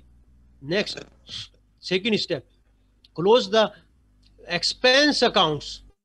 आप सारे एक्सपेंस 1 बाय 1 क्लोज करेंगे, चाहे एक्सपेंस अकाउंट 200 खुले हुए, 200 है, 300 है, हर एक्सपेंस को क्लोज करना है। और रेवेन्यू अकाउंट्स में क्या क्या रेवेन्यू अकाउंट्स आ जाएगा, एक तो आपका जो रेवेन्यू जनरेट हुआ है, जैसे आपका जैसे क्या नाम है रेवेन्यू अर्न, और भी रेवेन्यू हो सकता है, इंटरेस्ट इनकम और भी हो सकता है, डिविडेंड इनकम, इन सबको क्लोज करना होगा, यानी कि डेबिट करेंगे और इनकम समरी को क्रेडिट कर देंगे। क्या क्या हो सकता है, ये रेवेन्यू अर्न है, जो रेवेन्यू कंपनी का मेन जो अर्न हो रहा है, या सेल। सेकेंडली और रेवेन्यू आ सकता है इंटरेस्ट इनकम, ये भी रेवेन्यू है। डिविडेंड इनकम, ये सब को 1 बाय 1 डेबिट करोगे और फिर इनका सम अप क्रेडिट कर देंगे इनकम समरी है। उसके बाद क्या, देखो एक्सपेंस अकाउंट्स, सारे एक्सपेंस 1 बाय 1। और याद रखो एक्सपेंस अकाउंट का बैलेंस होता है डेबिट ऑलवेज, तो एक्सपेंस अकाउंट जब क्लोज किया जाएगा, जैसे फर्ज करो यूटिलिटी के एक्सपेंस में बैलेंस डेबिट बैलेंस आ रहा है 4000, तो इसको क्रेडिट कर देंगे, यूटिलिटी एक्सपेंस लिख के क्रेडिट कर देंगे। इसी तरह और सारे एक्सपेंस को क्रेडिट करते जाएंगे, इनका सम अप डेबिट कर देंगे इनकम समरी में, ठीक है। तो इस तरह ये क्लोज हो जाएगा। अब थर्ड स्टेप में क्या होगा, इनकम समरी में एक तो क्रेडिट बैलेंस आ रहा होगा, और एक पहली फर्स्ट एंट्री जो हुई है रेवेन्यू अकाउंट से इनकम समरी में क्रेडिट बैलेंस आया, और सेकंड जो एंट्री किया है, ये सेकंड वाली जो एक्सपेंस को क्लोज किया, तो इनकम समरी में डेबिट बैलेंस आया है। एक क्रेडिट फर्स्ट करो 1000 आ रहा है और डेबिट बैलेंस में 900 आ रहा है, ठीक है। इसका मतलब अब इनकम समरी में क्रेडिट बैलेंस आ रहा है 100 रुपए, है, मेरी बात समझे, और वही प्रॉफिट आ रहा होगा वहां पर जब इनकम स्टेटमेंट बनाई 100 रुपए ही आ रहा होगा, ठीक है। तो इनको फिर क्लोज करेंगे इनकम समरी में बैलेंस। देखो पहली एंट्री से इनकम समरी में 1000 रुपए क्रेडिट हुआ, और सेकेंड एंट्री से इनकम समरी में 900 रुपए डेबिट हुआ सबको मिला के, तो डिफरेंस कितना हो गया 100 रुपए। अब 100 रुपए से इसका मतलब प्रॉफिट है, क्रेडिट बैलेंस आ रहा है ना, तो क्या करोगे, close the income summary to capital retained. अब इसको डेबिट करेंगे और रिटेन अर्निंग्स को क्रेडिट कर देंगे वही 100 रुपए से, तो ये क्लोज हो गया, इनकम समरी को भी क्लोज कर दिया और इसके प्रॉफिट को रिटेन अर्निंग्स में ट्रांसफर कर दिया। थर्ड फोर्थ स्टेप ये, this will not be always third fourth step, अगर डिविडेंड है या ड्राइंग है तो ये स्टेप आएगा है, इसको डायरेक्टली अगर डिविडेंड है डायरेक्टली डेबिट कर देंगे, रिटेन अर्निंग्स को क्रेडिट कर देंगे डिविडेंड अकाउंट। ठीक है, फोर्थ स्टेप, अगर डिविडेंड हमारा पास है ये dividend. As with the other journal entries, the closing entry is also posted to the appropriate journal ledger accounts. After the closing entries have been posted, only the permanent account balance sheet items in the ledger will have a non-zero. ठीक है, याद रखो जब ये entry हम कर देंगे तो सिर्फ बैलेंस शीट आइटम्स जो होंगे उनमें बैलेंसेस होंगे, बाकी सब में जीरो हो गया होगा टेम्परेरी। देखो बैलेंस शीट आइटम्स कहलाते हैं आपके नॉमिनल अकाउंट्स। ठीक है, इनमें बैलेंसेस होगा एसेट्स में, लायबिलिटीज में, स्टॉक होल्डर्स, बाकी जितने इनकम स्टेटमेंट के जितने भी एक्सपेंस अकाउंट्स खुले होंगे सब जीरो हो चुके होंगे। ठीक है, क्लियर। इसलिए देखो, as with the journal entry, the closing entries are also posted to the appropriate journal ledger accounts. After the closing entries have been posted, only the permanent account, that is balance sheet items in the ledger will have a non-zero balance. बाकी में सब में zero हो जाएगा, books के अंदर zero कर दिया हमने क्लोजिंग एंट्री के थ्रू। और ये देखिए अब नेक्स्ट स्टेप पे देखो और समझा रहे हैं आपको एंट्री कैसे पास हो रही है। ये देखिए, closing entries associated with these steps are demonstrated below. Demonstrate भी करके आपको समझा रहे हैं ताकि आप लोग समझ जाओ। रेवेन्यू अकाउंट्स डेबिट और इनकम समरी क्रेडिट। ठीक है, रेवेन्यू अकाउंट्स एक से ज्यादा है तो बारी बारी सब लिखेंगे। ठीक है, इनकम समरी क्रेडिट टू, और नीचे नरेशन दिया to close revenues accounts.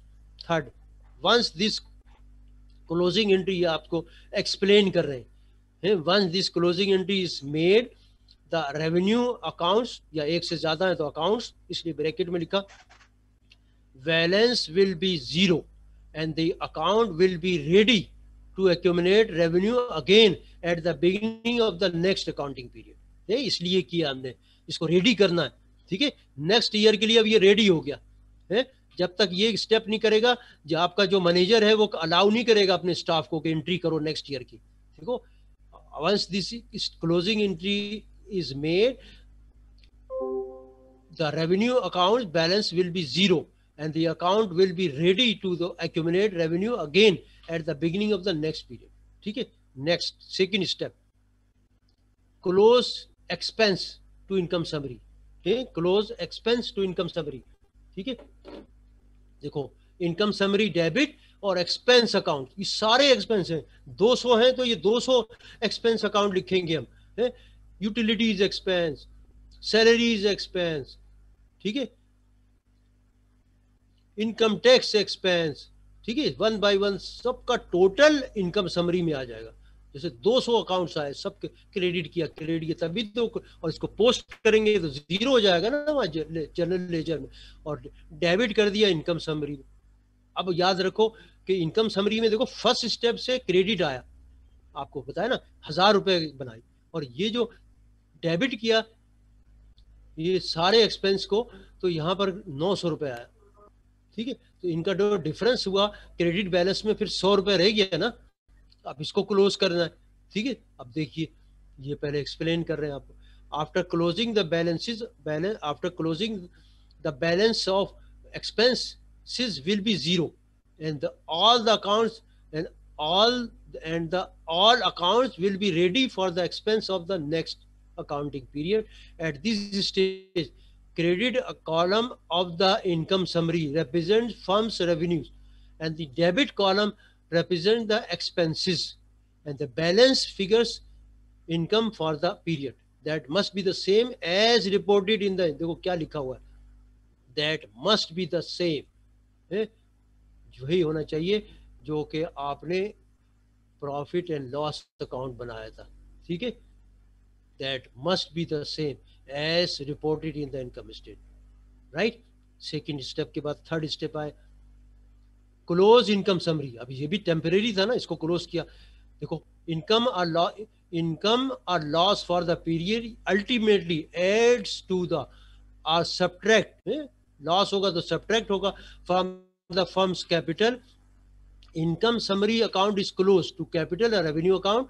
Income summary debit, अगर वो क्रेडिट बैलेंस आया तो इनकम समरी को डेबिट करेंगे, जैसे 100 रुपए आया, रिटेन अर्निंग्स को credit to close the income summary.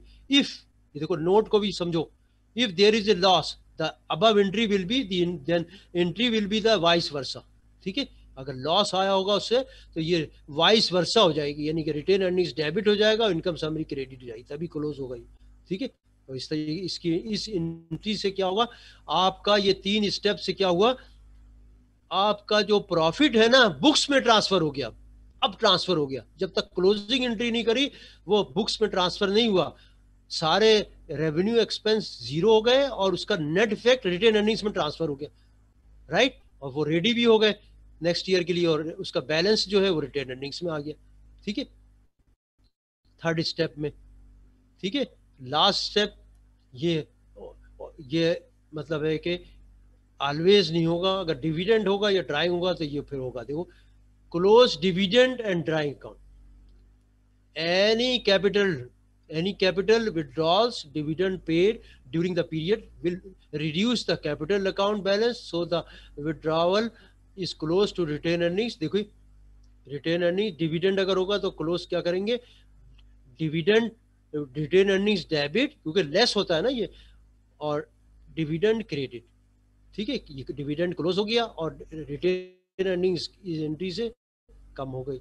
और अगर सोल प्रोप्राइटरशिप होगा तो यहाँ रिटेन अर्निंग्स नहीं आएगा, कैपिटल डेबिट और ड्राइंग क्रेडिट होगी। अगर सोल प्रोप्राइटरशिप तो क्लोज क्या होगा, ड्राइंग आ रहा होगा तो ड्राइंग को क्रेडिट करेंगे और कैपिटल को क्रेडिट डेबिट करेंगे। To close after closing the dividend account will have a zero balance and be ready for the next period's dividend payments. इसके लिए नेक्स्ट पीरियड के लिए भी ये रेडी हो गया, ठीक है। तो इस तरीके से ये 4 स्टेप हैं, ठीक है। अब बताओ, ये क्लोजिंग स्टेप क्लियर हो गए सबको, अच्छी तरह डिमॉन्स्ट्रेट भी कर दिया मैंने, बोलो। जी सर, ठीक है, क्लियर है, ठीक है, शाबाश। तो और सब स्टूडेंट को भाई, सारे स्टूडेंट हैं, ठीक है। उमर फारूक, आपको क्लियर, बोले। जी सर, क्लियर है। ठीक है, अब आ जाइए, इसके बाद क्या करेंगे कि अब हम ये सारी बुक्स में एंट्री चली गई है, बुक्स में एंट्री चली गई, इसका मतलब कि भाई अब आपने फिर देखना है आपकी बुक्स टैली है या नहीं है, फिर आ गया मसला, ठीक है। बुक्स देख लेना है। अभी तक वो अकाउंटेंट जो होगा ना, सीनियर अकाउंटेंट या मैनेजर, आप स्टाफ को अलाउ नहीं करेगा जब तक ये इसको कहेंगे post closing trial balance. Closing entry आ गई ना, ये आफ्टर क्लोजिंग ट्रायल बैलेंस। देखो ये नेक्स्ट स्टेप आ गया, देखिए इसके बाद अभी तक उसने अलाउ नहीं करना एंट्री नेक्स्ट ईयर के लिए।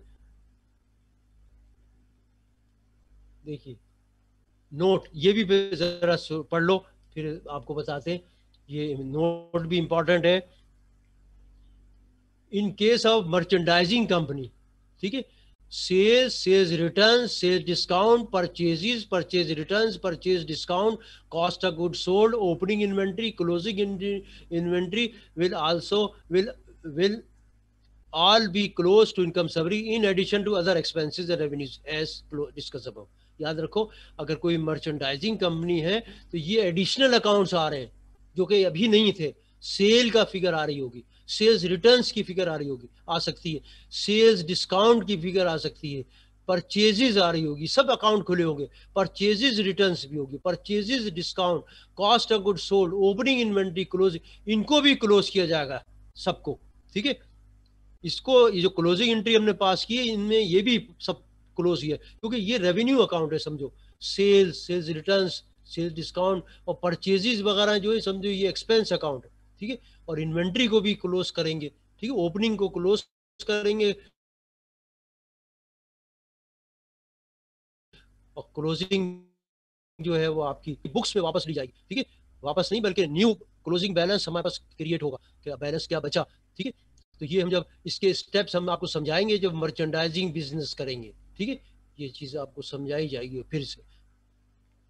अब आ जाता है last step, preparing after closing trial balance, इसको पोस्ट क्लोजिंग ट्रायल बैलेंस भी कहते हैं। आफ्टर क्लोजिंग का नाम इसलिए दिया है, क्लोजिंग या पोस्ट क्लोजिंग, ठीक है, एक ही बात है, पोस्ट उसके बाद, ठीक है। देखिए लिस्ट ऑफ ऑल परमानेंट, इसमें हमें सिर्फ परमानेंट अकाउंट्स आएंगे, क्योंकि देखो टेम्परेरी अकाउंट के तो बैलेंसेस जीरो हो चुके, अब सिर्फ परमानेंट अकाउंट्स के बैलेंसेस हैं आपके लेजर में, उनको पिक किया और ट्रायल बैलेंस बनाई, इसीलिए कह रहे हैं ना आफ्टर क्लोजिंग, ये ईयर एंड पे हो रही है। जब हमने इनकम स्टेटमेंट बैलेंस शीट बना ली, ऑडिट भी हो गया, तो ये देखो लिस्ट ऑफ,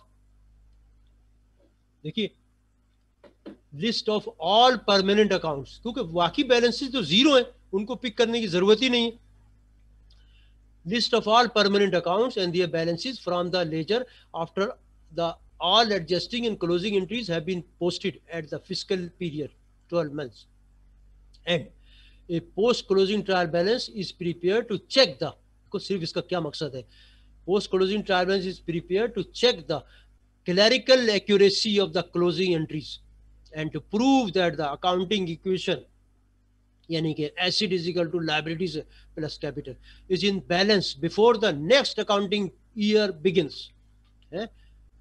नेक्स्ट ईयर की एंट्री करने से पहले जो सीनियर अकाउंटेंट है वो इसको बनवाएगा, चेक करेगा, है डेबिट क्रेडिट बराबर है, इसका मतलब हमारा जो है बुक्स टैली है, ठीक है, assets is equal to liabilities plus capital, क्योंकि बाकी बैलेंसेस तो और रेवेन्यू और एक्सपेंसेस का जो बैलेंस था वो तो रिटेन अर्निंग्स में ट्रांसफर हो गया, इसके बाद फिर ये बनाई, देखा डेबिट क्रेडिट बराबर है, अब वो अलाउ करेगा अपने स्टाफ को कि अब नेक्स्ट ईयर की एंट्री स्टार्ट करो, ठीक है। इसको कहते हैं प्रिपेयरिंग, इसको क्या कहेंगे, आफ्टर क्लोजिंग ट्रायल बैलेंस या पोस्ट क्लोजिंग ट्रायल बैलेंस है, क्या कहेंगे, पोस्ट क्लोजिंग ट्रायल बैलेंस या after closing trial balance, right.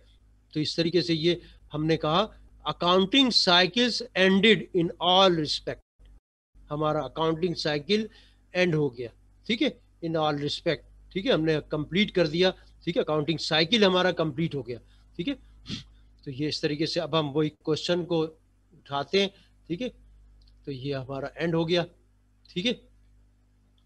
तो अब हम वही कुछ सेम क्वेश्चन, आप आ जाइए सेम क्वेश्चन पे, ठीक है, और उस एडजस्टेड ट्रायल बैलेंस से हमने क्लोजिंग एंट्री पास करेंगे, ठीक है, और फिर पोस्ट क्लोजिंग ट्रायल बैलेंस बनाएंगे, ठीक है। वही एडजस्टेड ट्रायल बैलेंस पे आ जाओ वापस, ठीक है। अब हम एडजस्टेड ट्रायल बैलेंस से बनाएंगे हैं, ये देखिए ये एडजस्टेड ट्रायल बैलेंस पे आ गए, राइट। अब आपको पता है कि हमने इसको क्लोज कैसे करेंगे, टेम्परेरी अकाउंट्स को क्लोज करना है हमें, ठीक है, याद रखो टेम्परेरी अकाउंट्स को क्लोज करना है, ठीक है। कहाँ गया ये एडजस्टेड ट्रायल बैलेंस, ठीक है। आप किन किन एक्सपेंस, देखो इस पे आप एक जरा फोकस करो, मैं इसको शेयर कर दूं, शेयर हो रहा है नहीं हो रहा है, ठीक है, हो रहा है ना। देखो यही एडजस्टेड ट्रायल बैलेंस में आप जरा एक सब स्टूडेंट इसको देखो गौर से कि यहाँ पर रेवेन्यूज और एक्सपेंसेस जो इनकम स्टेटमेंट में गया था वही है ना, देखो ये है, इनको क्लोज करना है हमने यहां से,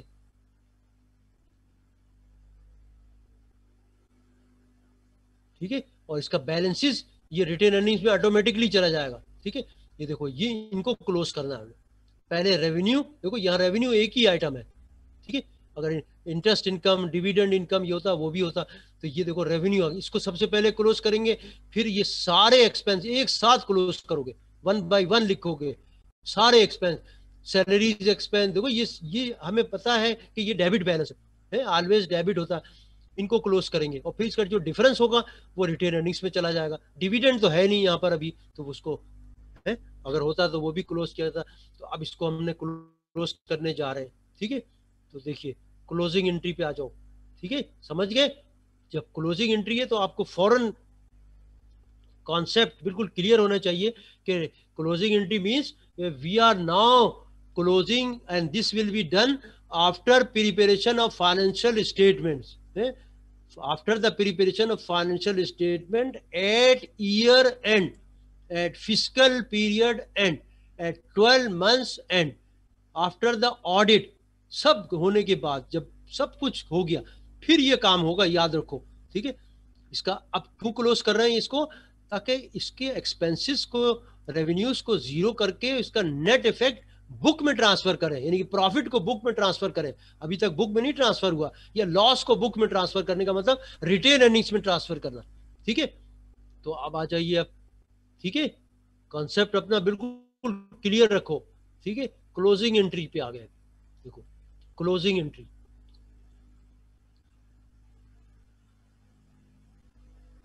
देखिए, शाबाश, देखिए मैंने जो आपको स्टेप बताया था, है मिस्टर, सबसे पहले रेवेन्यू को क्लोज करना है ना, पहला स्टेप था ना। सबसे पहले हमने आपको बताया था कि रेवेन्यू को क्लोज करना है, ठीक है।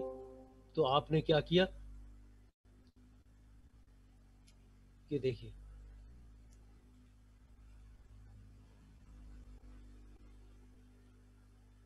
नंबर 1 रेवेन्यू को क्लोज किया, ठीक है। क्या किया, रेवेन्यू में तो क्रेडिट बैलेंस है ना, तो इसको डेबिट करेंगे तभी क्लोज हो, वही अमाउंट से, वही ट्रायल बैलेंस से फिगर पिक करोगे, है। एडजस्टेड ट्रायल बैलेंस में देखो कितनी आ रही है फिगर, ये देखो 115000, ये देखिए यही फिगर है यहाँ पर लिखी, डेबिट यही फिगर होनी चाहिए, देखिए 115000 है। जब ये डेबिट होगा तो वो जीरो हो जाएगा ना बुक्स में, तभी जीरो होगा ना, क्रेडिट बैलेंस था डेबिट कर दिया तो। और इनकम समरी को, इनकम समरी इसी क्रेडिट होगा इसी अमाउंट से, जितना डेबिट हुआ, तो इनकम समरी को डेबिट क्रेडिट कर दिया, तो देखो ये देखिए, ठीक है। तो ये आपने लिखा टू क्लोज रेवेन्यू अकाउंट, क्योंकि एक ही अकाउंट है इसलिए हमने अकाउंट्स नहीं लिखा, अकाउंट लिखा, ठीक है। अगर एक से ज्यादा होते तो फिर हम अकाउंट्स लिखते, क्लोज हो गया, क्लियर। हाँ, ऊपर हेडिंग यही दोगे, जनरल जनरल डॉक्यूमेंट वही है, ठीक है। इसमें अब ये बुक्स में ट्रांसफर हो गया, डेबिट कर दिया, उसको क्रेडिट कर दिया, revenue studio revenue and debit, books में जीरो हो जाएगा ना, और इनकम समरी क्रेडिट। अब आ गए दूसरा, सेकंड स्टेप, ठीक है, स्टेप नंबर 2। अब देखिए,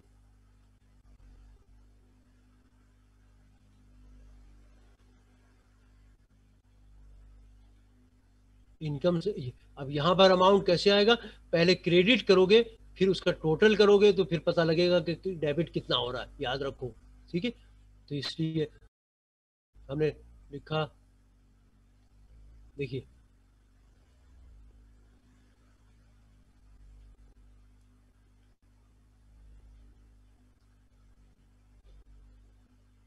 देखिए देखो, अब सबसे पहले देखो, सैलरीज एक्सपेंस 1 बाय 1 पिक करते गए वहीं से ट्रायल बैलेंस, ठीक है। सप्लाईज एक्सपेंस वहीं से पिक कर रहे हैं, डेबिट है ना तो क्रेडिट करेंगे ना पहले, ठीक है। Insurance expense, depreciation expense, recording equipment, studio rent expense, right. फिर लिखा interest expense, utilities expense, income tax expense, सारे एक्सपेंस ले लिए, ठीक है। और इनको फिर हमने क्या किया, इनको सबको सम अप किया, ठीक है।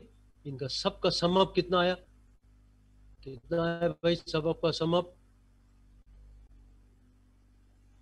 87 to 80 है, 87, देखो इन सब को अगर जमा करोगे तो ये आएगा 87 टू, इनकम टैक्स के साथ ही करेंगे, यहाँ पर यहाँ अलग करने की जरूरत नहीं, इसको डेबिट कर दिया 87, इनका सम अप देखो आ रहा है 87 to 80, 87 to 80, ये ले लिया 87 to 80, ठीक है। अब देखिए, और नेक्स्ट क्या है, अब इसको देखिए,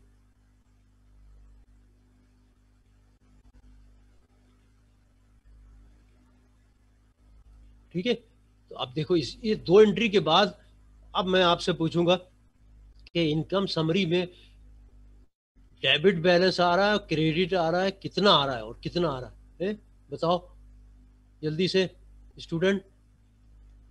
सलमान हैदर आप बताइए। अब इनकम समरी जो है उसमें बैलेंस अब क्या मौजूद रहेगा अब इसके इस 2 एंट्री के बाद, जल्दी से बताओ सलमान हैदर। जी क्वेश्चन रिपीट कर दें सर एक दफा। है कितना सर मैंने कहा क्वेश्चन रिपीट कर दें एक दफा। मैं कह रहा हूं कि after passing these 2 entries above, first and second, how much balance amount will have in income summary account? कितना बैलेंस होगा? देखो एक तो क्रेडिट हुआ है 1,15,000 से और इनकम समरी में डेबिट हुआ है 87,280 से। अब इनकम समरी में कितना बैलेंस बाकी बचा?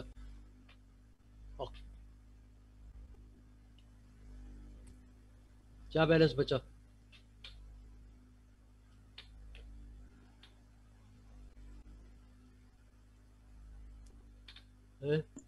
सर 27720। कितना आया? 27720। 277 देखो 1,15,000 माइनस 87,280, ठीक है 27,720 ये बच रहा है ना? जी सर यही आ रहा है। ठीक है। और आप देखो हमने इनकम स्टेटमेंट बनाई थी तो उसमें कितना प्रॉफिट आया था?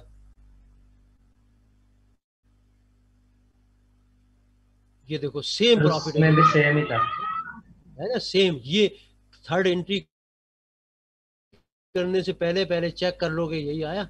हाँ देखा हमने, हाँ ठीक है। अब हमने इसको क्लोज करोगे कैसे? याद रखो इनकम समरी में क्रेडिट बैलेंस आ रहा है ना 27,720। अब इसको क्लोज करेंगे तो डेबिट करेंगे तभी क्लोज होगा, ठीक है। तो ये देखिए इसको क्लोज किया तो आपने डेबिट कर दिया। किस तरह डेबिट किया? इसको बैलेंस पहले कंप्यूट करोगे कैलकुलेटर पे तो देखा ये आ रहा है, तो इसको हमने डेबिट किया और फिर हमने आपको बताया था कि क्रेडिट क्या करेंगे, किसको क्रेडिट करेंगे?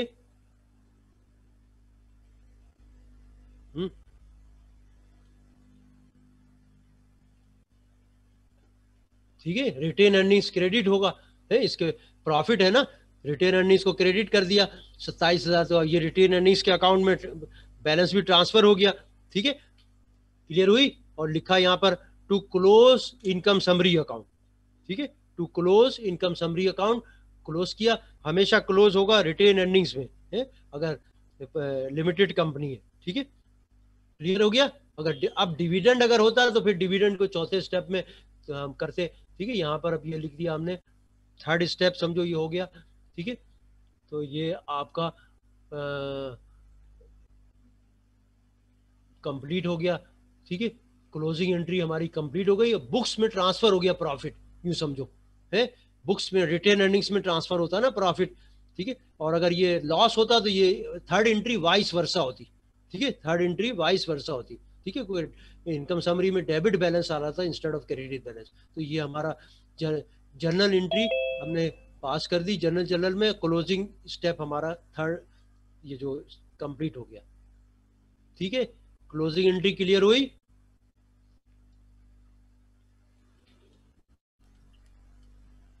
है? यस सर होगी सर। ठीक है, आप देखो बिल्कुल आप कंप्लीट अकाउंटेंट बन गए आप, ठीक है। You can work in the accounts department, right. अब आ जाओ भाई, इसके बाद मैंने आपको क्या बताया था, क्या स्टेप था इसका? क्लोजिंग एंट्री तो हो गई, अब आपने एक्यूरेसी चेक करनी है, ठीक है। हमने आपसे पूछा भी हुआ, ठीक है, एक्यूरेसी चेक करनी है कि भाई अब देखो इस एंट्री के बाद आपके बुक्स के अंदर ये सारे एक्सपेंसेस जीरो हो गए, रेवेन्यू जीरो हो गए, हैं। अब आपने फिर लेजर से उठाया आपने, ठीक है, एक एक बैलेंस को ट्रायल बैलेंस बनाया जिसको कहेंगे post closing trial balance. Question में भी आपसे पूछा गया है prepare the post closing trial balance, right.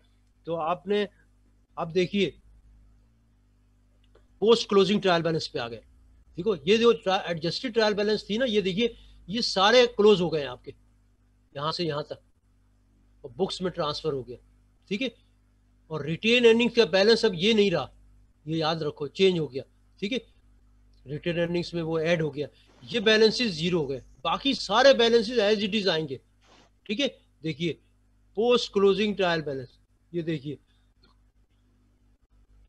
आ रही है figure, post closing trial balance आ रही है नजर, शेयर हो रही है? जी सर, हो रही है सर। देखिए पोस्ट क्लोजिंग ट्रायल बैलेंस बनाई है, ये भी आपसे क्वेश्चन में अगर मांगा होगा तो बनाओगे, ये मांगी। देखिए कैश एज इट इज वही फिगर हमारी आती रही, ठीक है। 1 बाय 1 आपने पिक किया, आपको पता है ये तो बाकी में तो कोई चेंज हुआ ही नहीं, ठीक है। ये देखिए सब डेबिट बैलेंस आ रहे हैं, ये वहीं से पिक करते गए या लेजर से पिक करते गए, एक ही बात है, ठीक है। ये देखिए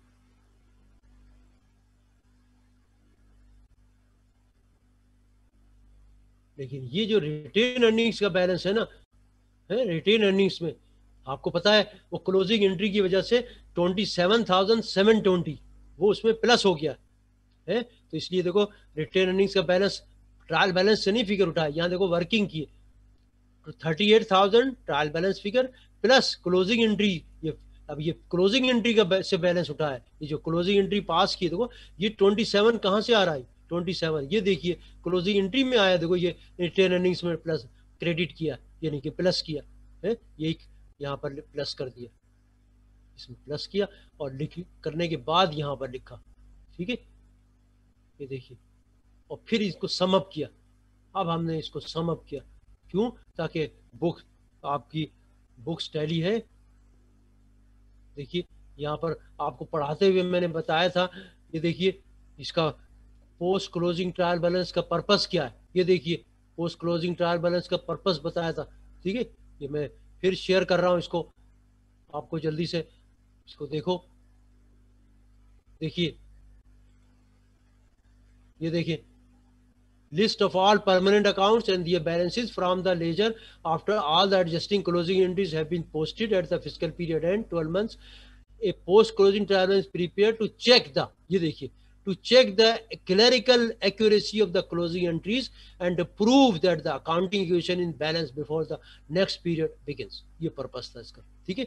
ये इस तरह ये हमने इस तरह ये ट्रायल बैलेंस आपको बना के दिखा दी, ठीक है।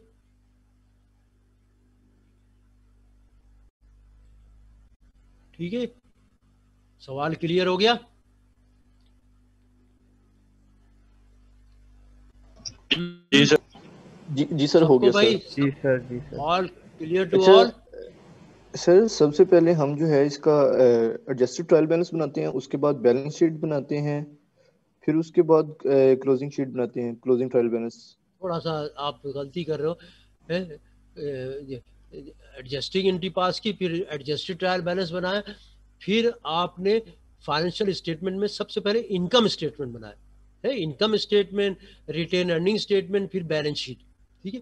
और उसके बाद जब बना लिया तो फिर ये आपने बनाया पास की क्लोजिंग एंट्री है, और ये ईयर एंड पे, सिर्फ ईयर एंड पे होगा ये है, मंथ एंड पे हम मंथ एंड पे भी इनकम स्टेटमेंट बैलेंस शीट बनाते हैं, लेकिन उस वक्त नहीं बनाएंगे, ईयर एंड पे, ठीक है। तो ये फिर क्लोजिंग एंट्री बनाएंगे, फिर पोस्ट क्लोजिंग ट्रायल बैलेंस, ठीक है। ये एक्यूरेसी चेक कर रहे हैं, क्लोजिंग एंट्री के बाद पास करने से सारी जब पोस्टिंग की ना, सारे बैलेंसेस टेम्परेरी अकाउंट्स में जीरो हो गए, यानी कि एक्सपेंस और रेवेन्यूज में, ठीक है। और ये एक्यूरेसी चेक की, ठीक है, समझ गए? जी सर, बिल्कुल सर। इनके क्वेश्चन जो किया है तो आप लोग भी समझो, जो एक स्टूडेंट ने एक क्वेश्चन किया है, आप जब एक क्वेश्चन करता है स्टूडेंट तो आप उसके क्वेश्चन को भी समझा करो, उससे आपको भी फायदा होगा, ठीक है। तो इस तरीके से ये हमने ये क्वेश्चन नंबर 2 हमने कंप्लीटेड इन ऑल रिस्पेक्ट, ठीक है। We completed this question and I hope के सारे स्टूडेंट को ये है, इस पूरा साइकिल मैंने आपको बता दिया, ठीक है। तो ये हमने कंप्लीट कर लिया। तो अब हम आपको एक क्वेश्चन और कर रहे हैं जनरल एंट्री का, जल्दी से ठीक है, जितना हो सकेगा। और कल हमने देखो आपको बता रहे हैं कि क्या पढ़ेंगे हम।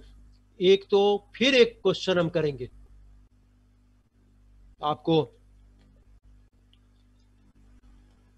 यूं समझ लो कि या तो हम एडजस्टेड ट्रायल बैलेंस आपको, यानी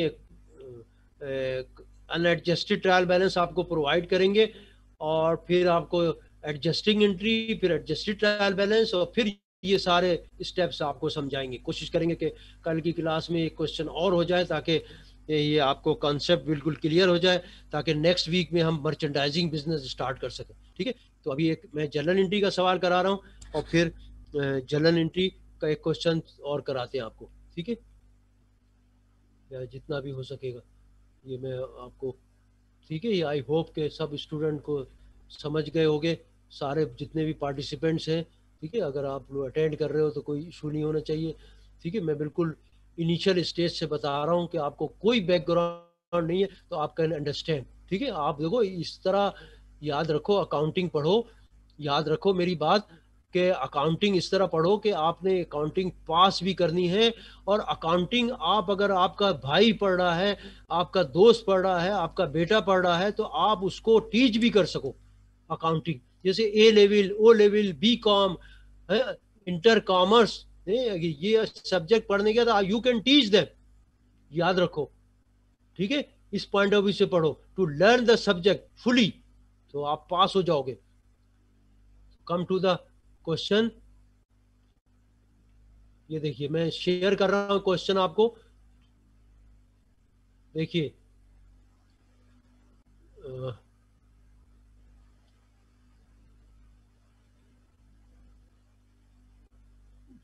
एक सेकेंड। हाँ भाई, ये क्वेश्चन शेयर हो रहा है? जी सर, हो रहा है। देखिए ये क्वेश्चन है, एक दो एंट्री अगर हो जाएगी तो इंशाल्लाह करेंगे। उसी तरीके से देखो, specific general ledger accounts of ABC consulting services Pakistan limited for the month of December 2000, ये स्पेसिफिक जनरल लेजर दिए और ये एंट्रीज दिए। Company engage in the following transaction during the month of December. देखो December 3rd issued 6,000 shares of capital stock at the rate of 22 per share. At the rate of 22 का मतलब per share. Par value of the share is 10. ठीक है, company ने 6,000 shares issue किए और उसकी par value 10 थी, मगर इशू किया 22 रुपए से। तो अब इसकी जनरल एंट्री पास करनी है। ठीक है, देखो कंपनी ने 6,000 शेयर्स इशू किए, ठीक है, पार वैल्यू है 10, फेस वैल्यू, पार वैल्यू, और इशू किया 22 पे। इसका मतलब एक्स्ट्रा अमाउंट कितना है? 12 रुपए। ठीक है, तो अब इसकी एंट्री क्या होगी, देखो किस तरह करेंगे इसको। देखिए पहली एंट्री लो जल्दी से, देखिए यहां पर एंट्री क्या होगी, देखिए ये मैंने व्हाट्सएप भी किया हुआ है, ये मैं इसका इस पे आ जाओ, न्यूज शेयर, देखिए बताइए क्या एंट्री होगी। 6,000 शेयर्स इशू किए, देखिए 6,000 शेयर इशू किए एट द रेट ऑफ 20 है, तो क्या एंट्री, कैश कितना आया आपके पास? 6,000। देखो 6,000 ज़रब 22 कितना हो गया? 6,000 इंटू 22, तो कितना हो गया? 1,32,000। यहाँ लिखा कैश, देखो कैश, कैश 1,22,000। समझ गए कैसे आए 122,000? 6,000 इंटू 22, और कैपिटल स्टॉक किससे क्रेडिट होगा? पार वैल्यू से, याद रखो। कैपिटल स्टॉक शेयर इश्यू किए ना, कैपिटल स्टॉक क्रेडिट होगा 6,000 इंटू 10, इंटू 10 60,000। बहुत इंपॉर्टेंट। अब बाकी डिफरेंस, बाकी डिफरेंस कितना है? 12 रुपए पर शेयर है। ये कैसे जाएंगे, इसको लिखेंगे शेयर प्रीमियम हो जाएगा सर, क्रेडिट। क्या क्रेडिट होगा? शेयर प्रीमियम नहीं, इसको कहेंगे एडिशनल पेड इन। क्या देखो ये एडिशनल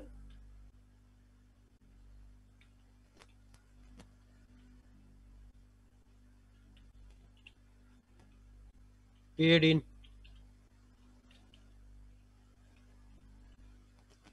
किस तरह है वो 6000 को 12 से ज़रब दे दिया, जो डिफरेंस था 12,000 इंटू 6000, तो ये आ गया 72। अब इनका सम बराबर होगा, ठीक है। ये देखिए 132 6022 माइनस 10 12 हो गया, 12 इंटू 6 सर ये कैश में 32 नहीं आएगा? और कैपिटल स्टॉक को क्रेडिट किया 6 इंटू 10 60,000, और ये कैश क्रेडिट डेबिट हुआ 6,000 इंटू 22, ठीक है 132 आएगा। ये कैश हो रहा है 132 से, ठीक है। सर कैश 132 आएगा है, एंट्री क्लियर हो गई सबको? सर एक दफा फिर बता दें। हाँ और बता देते हैं, ठीक है। देखो अगर शेयर्स हायर रेट से इशू हो रहा है ना, हायर रेट से इशू हो रहा है तो याद रखो, एक जस्ट ए मिनट, हेलो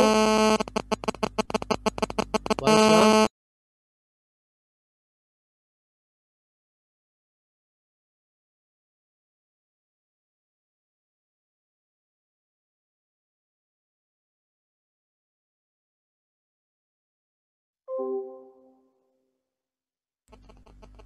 आवाज सुन रहे हैं मेरी?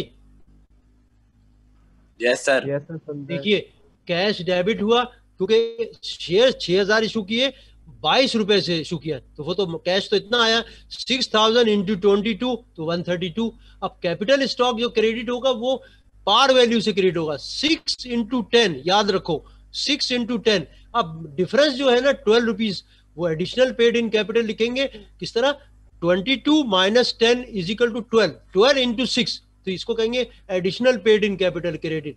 तो ये आपका एंट्री हो गई। और एक टू रिकॉर्ड यहां पर दोगे, नरेशन दे दो, बस फिर क्लास एंड करें। To record issuance of, to record issuance of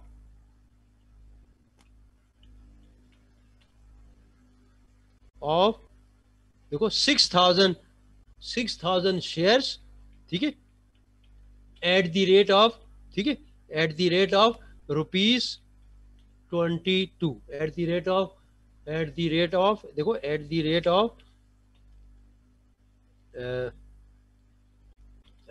of rupees 22, ये नरेशन दे दिया आपने, बस समझ गए? क्लियर हो गई ये?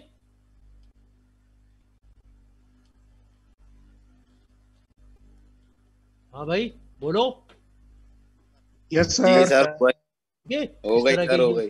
शेयर्स इशू होगा तो याद रखो कि इस तरह की एंट्री आएगी, ठीक है, हमेशा, ठीक है। लेकिन आपने जो अगर पार वैल्यू पे अगर नहीं हो रहा होता तो यही डेबिट क्रेडिट कैश और पार वैल्यू पे अगर इशू होता तो हम कहते हैं कि भाई 60,000 डेबिट, कैश डेबिट और 60,000, राइट। लेकिन ये भी हो सकता है, ये एक चीज और सुन लो कि अगर आपका जो है शेयर्स इशू हो रहा है बिलो पार वैल्यू, ठीक है, तो फिर एडिशनल पेड इन कैपिटल जो है वो आपका डेबिट होगा फिर, राइट। जैसे आपका 10 रुपए वाला शेयर 9 रुपए में इशू हो रहा है तो 1 रुपए के हिसाब से 6,000 फिर यहाँ पर डेबिट हो जाएंगे एडिशनल पेड इन कैपिटल, फिर एडिशनल कैपिटल स्टॉक को क्रेडिट करेंगे, ठीक है, अगर पार वैल्यू से बिलो होगा, ठीक है। We will discuss this question completely tomorrow इंशाल्लाह, ठीक है। तो मैं इस क्लास को फिर अब एंड कर रहा हूँ, ठीक है। और कल की क्लास के बाद फिर मैं आपको सारा आज का लेक्चर और कल का लेक्चर जो है जितने भी क्वेश्चन सॉल्व करेंगे इंशाल्लाह आपको फिर शेयर कर दूंगा, ठीक है। आई होप कि आप लोग बिल्कुल समझ गए होंगे सारे। कल भी बहुत इंपॉर्टेंट क्लास है, ठीक है। ओके सर, अल्लाह हाफिज। अल्लाह हाफिज।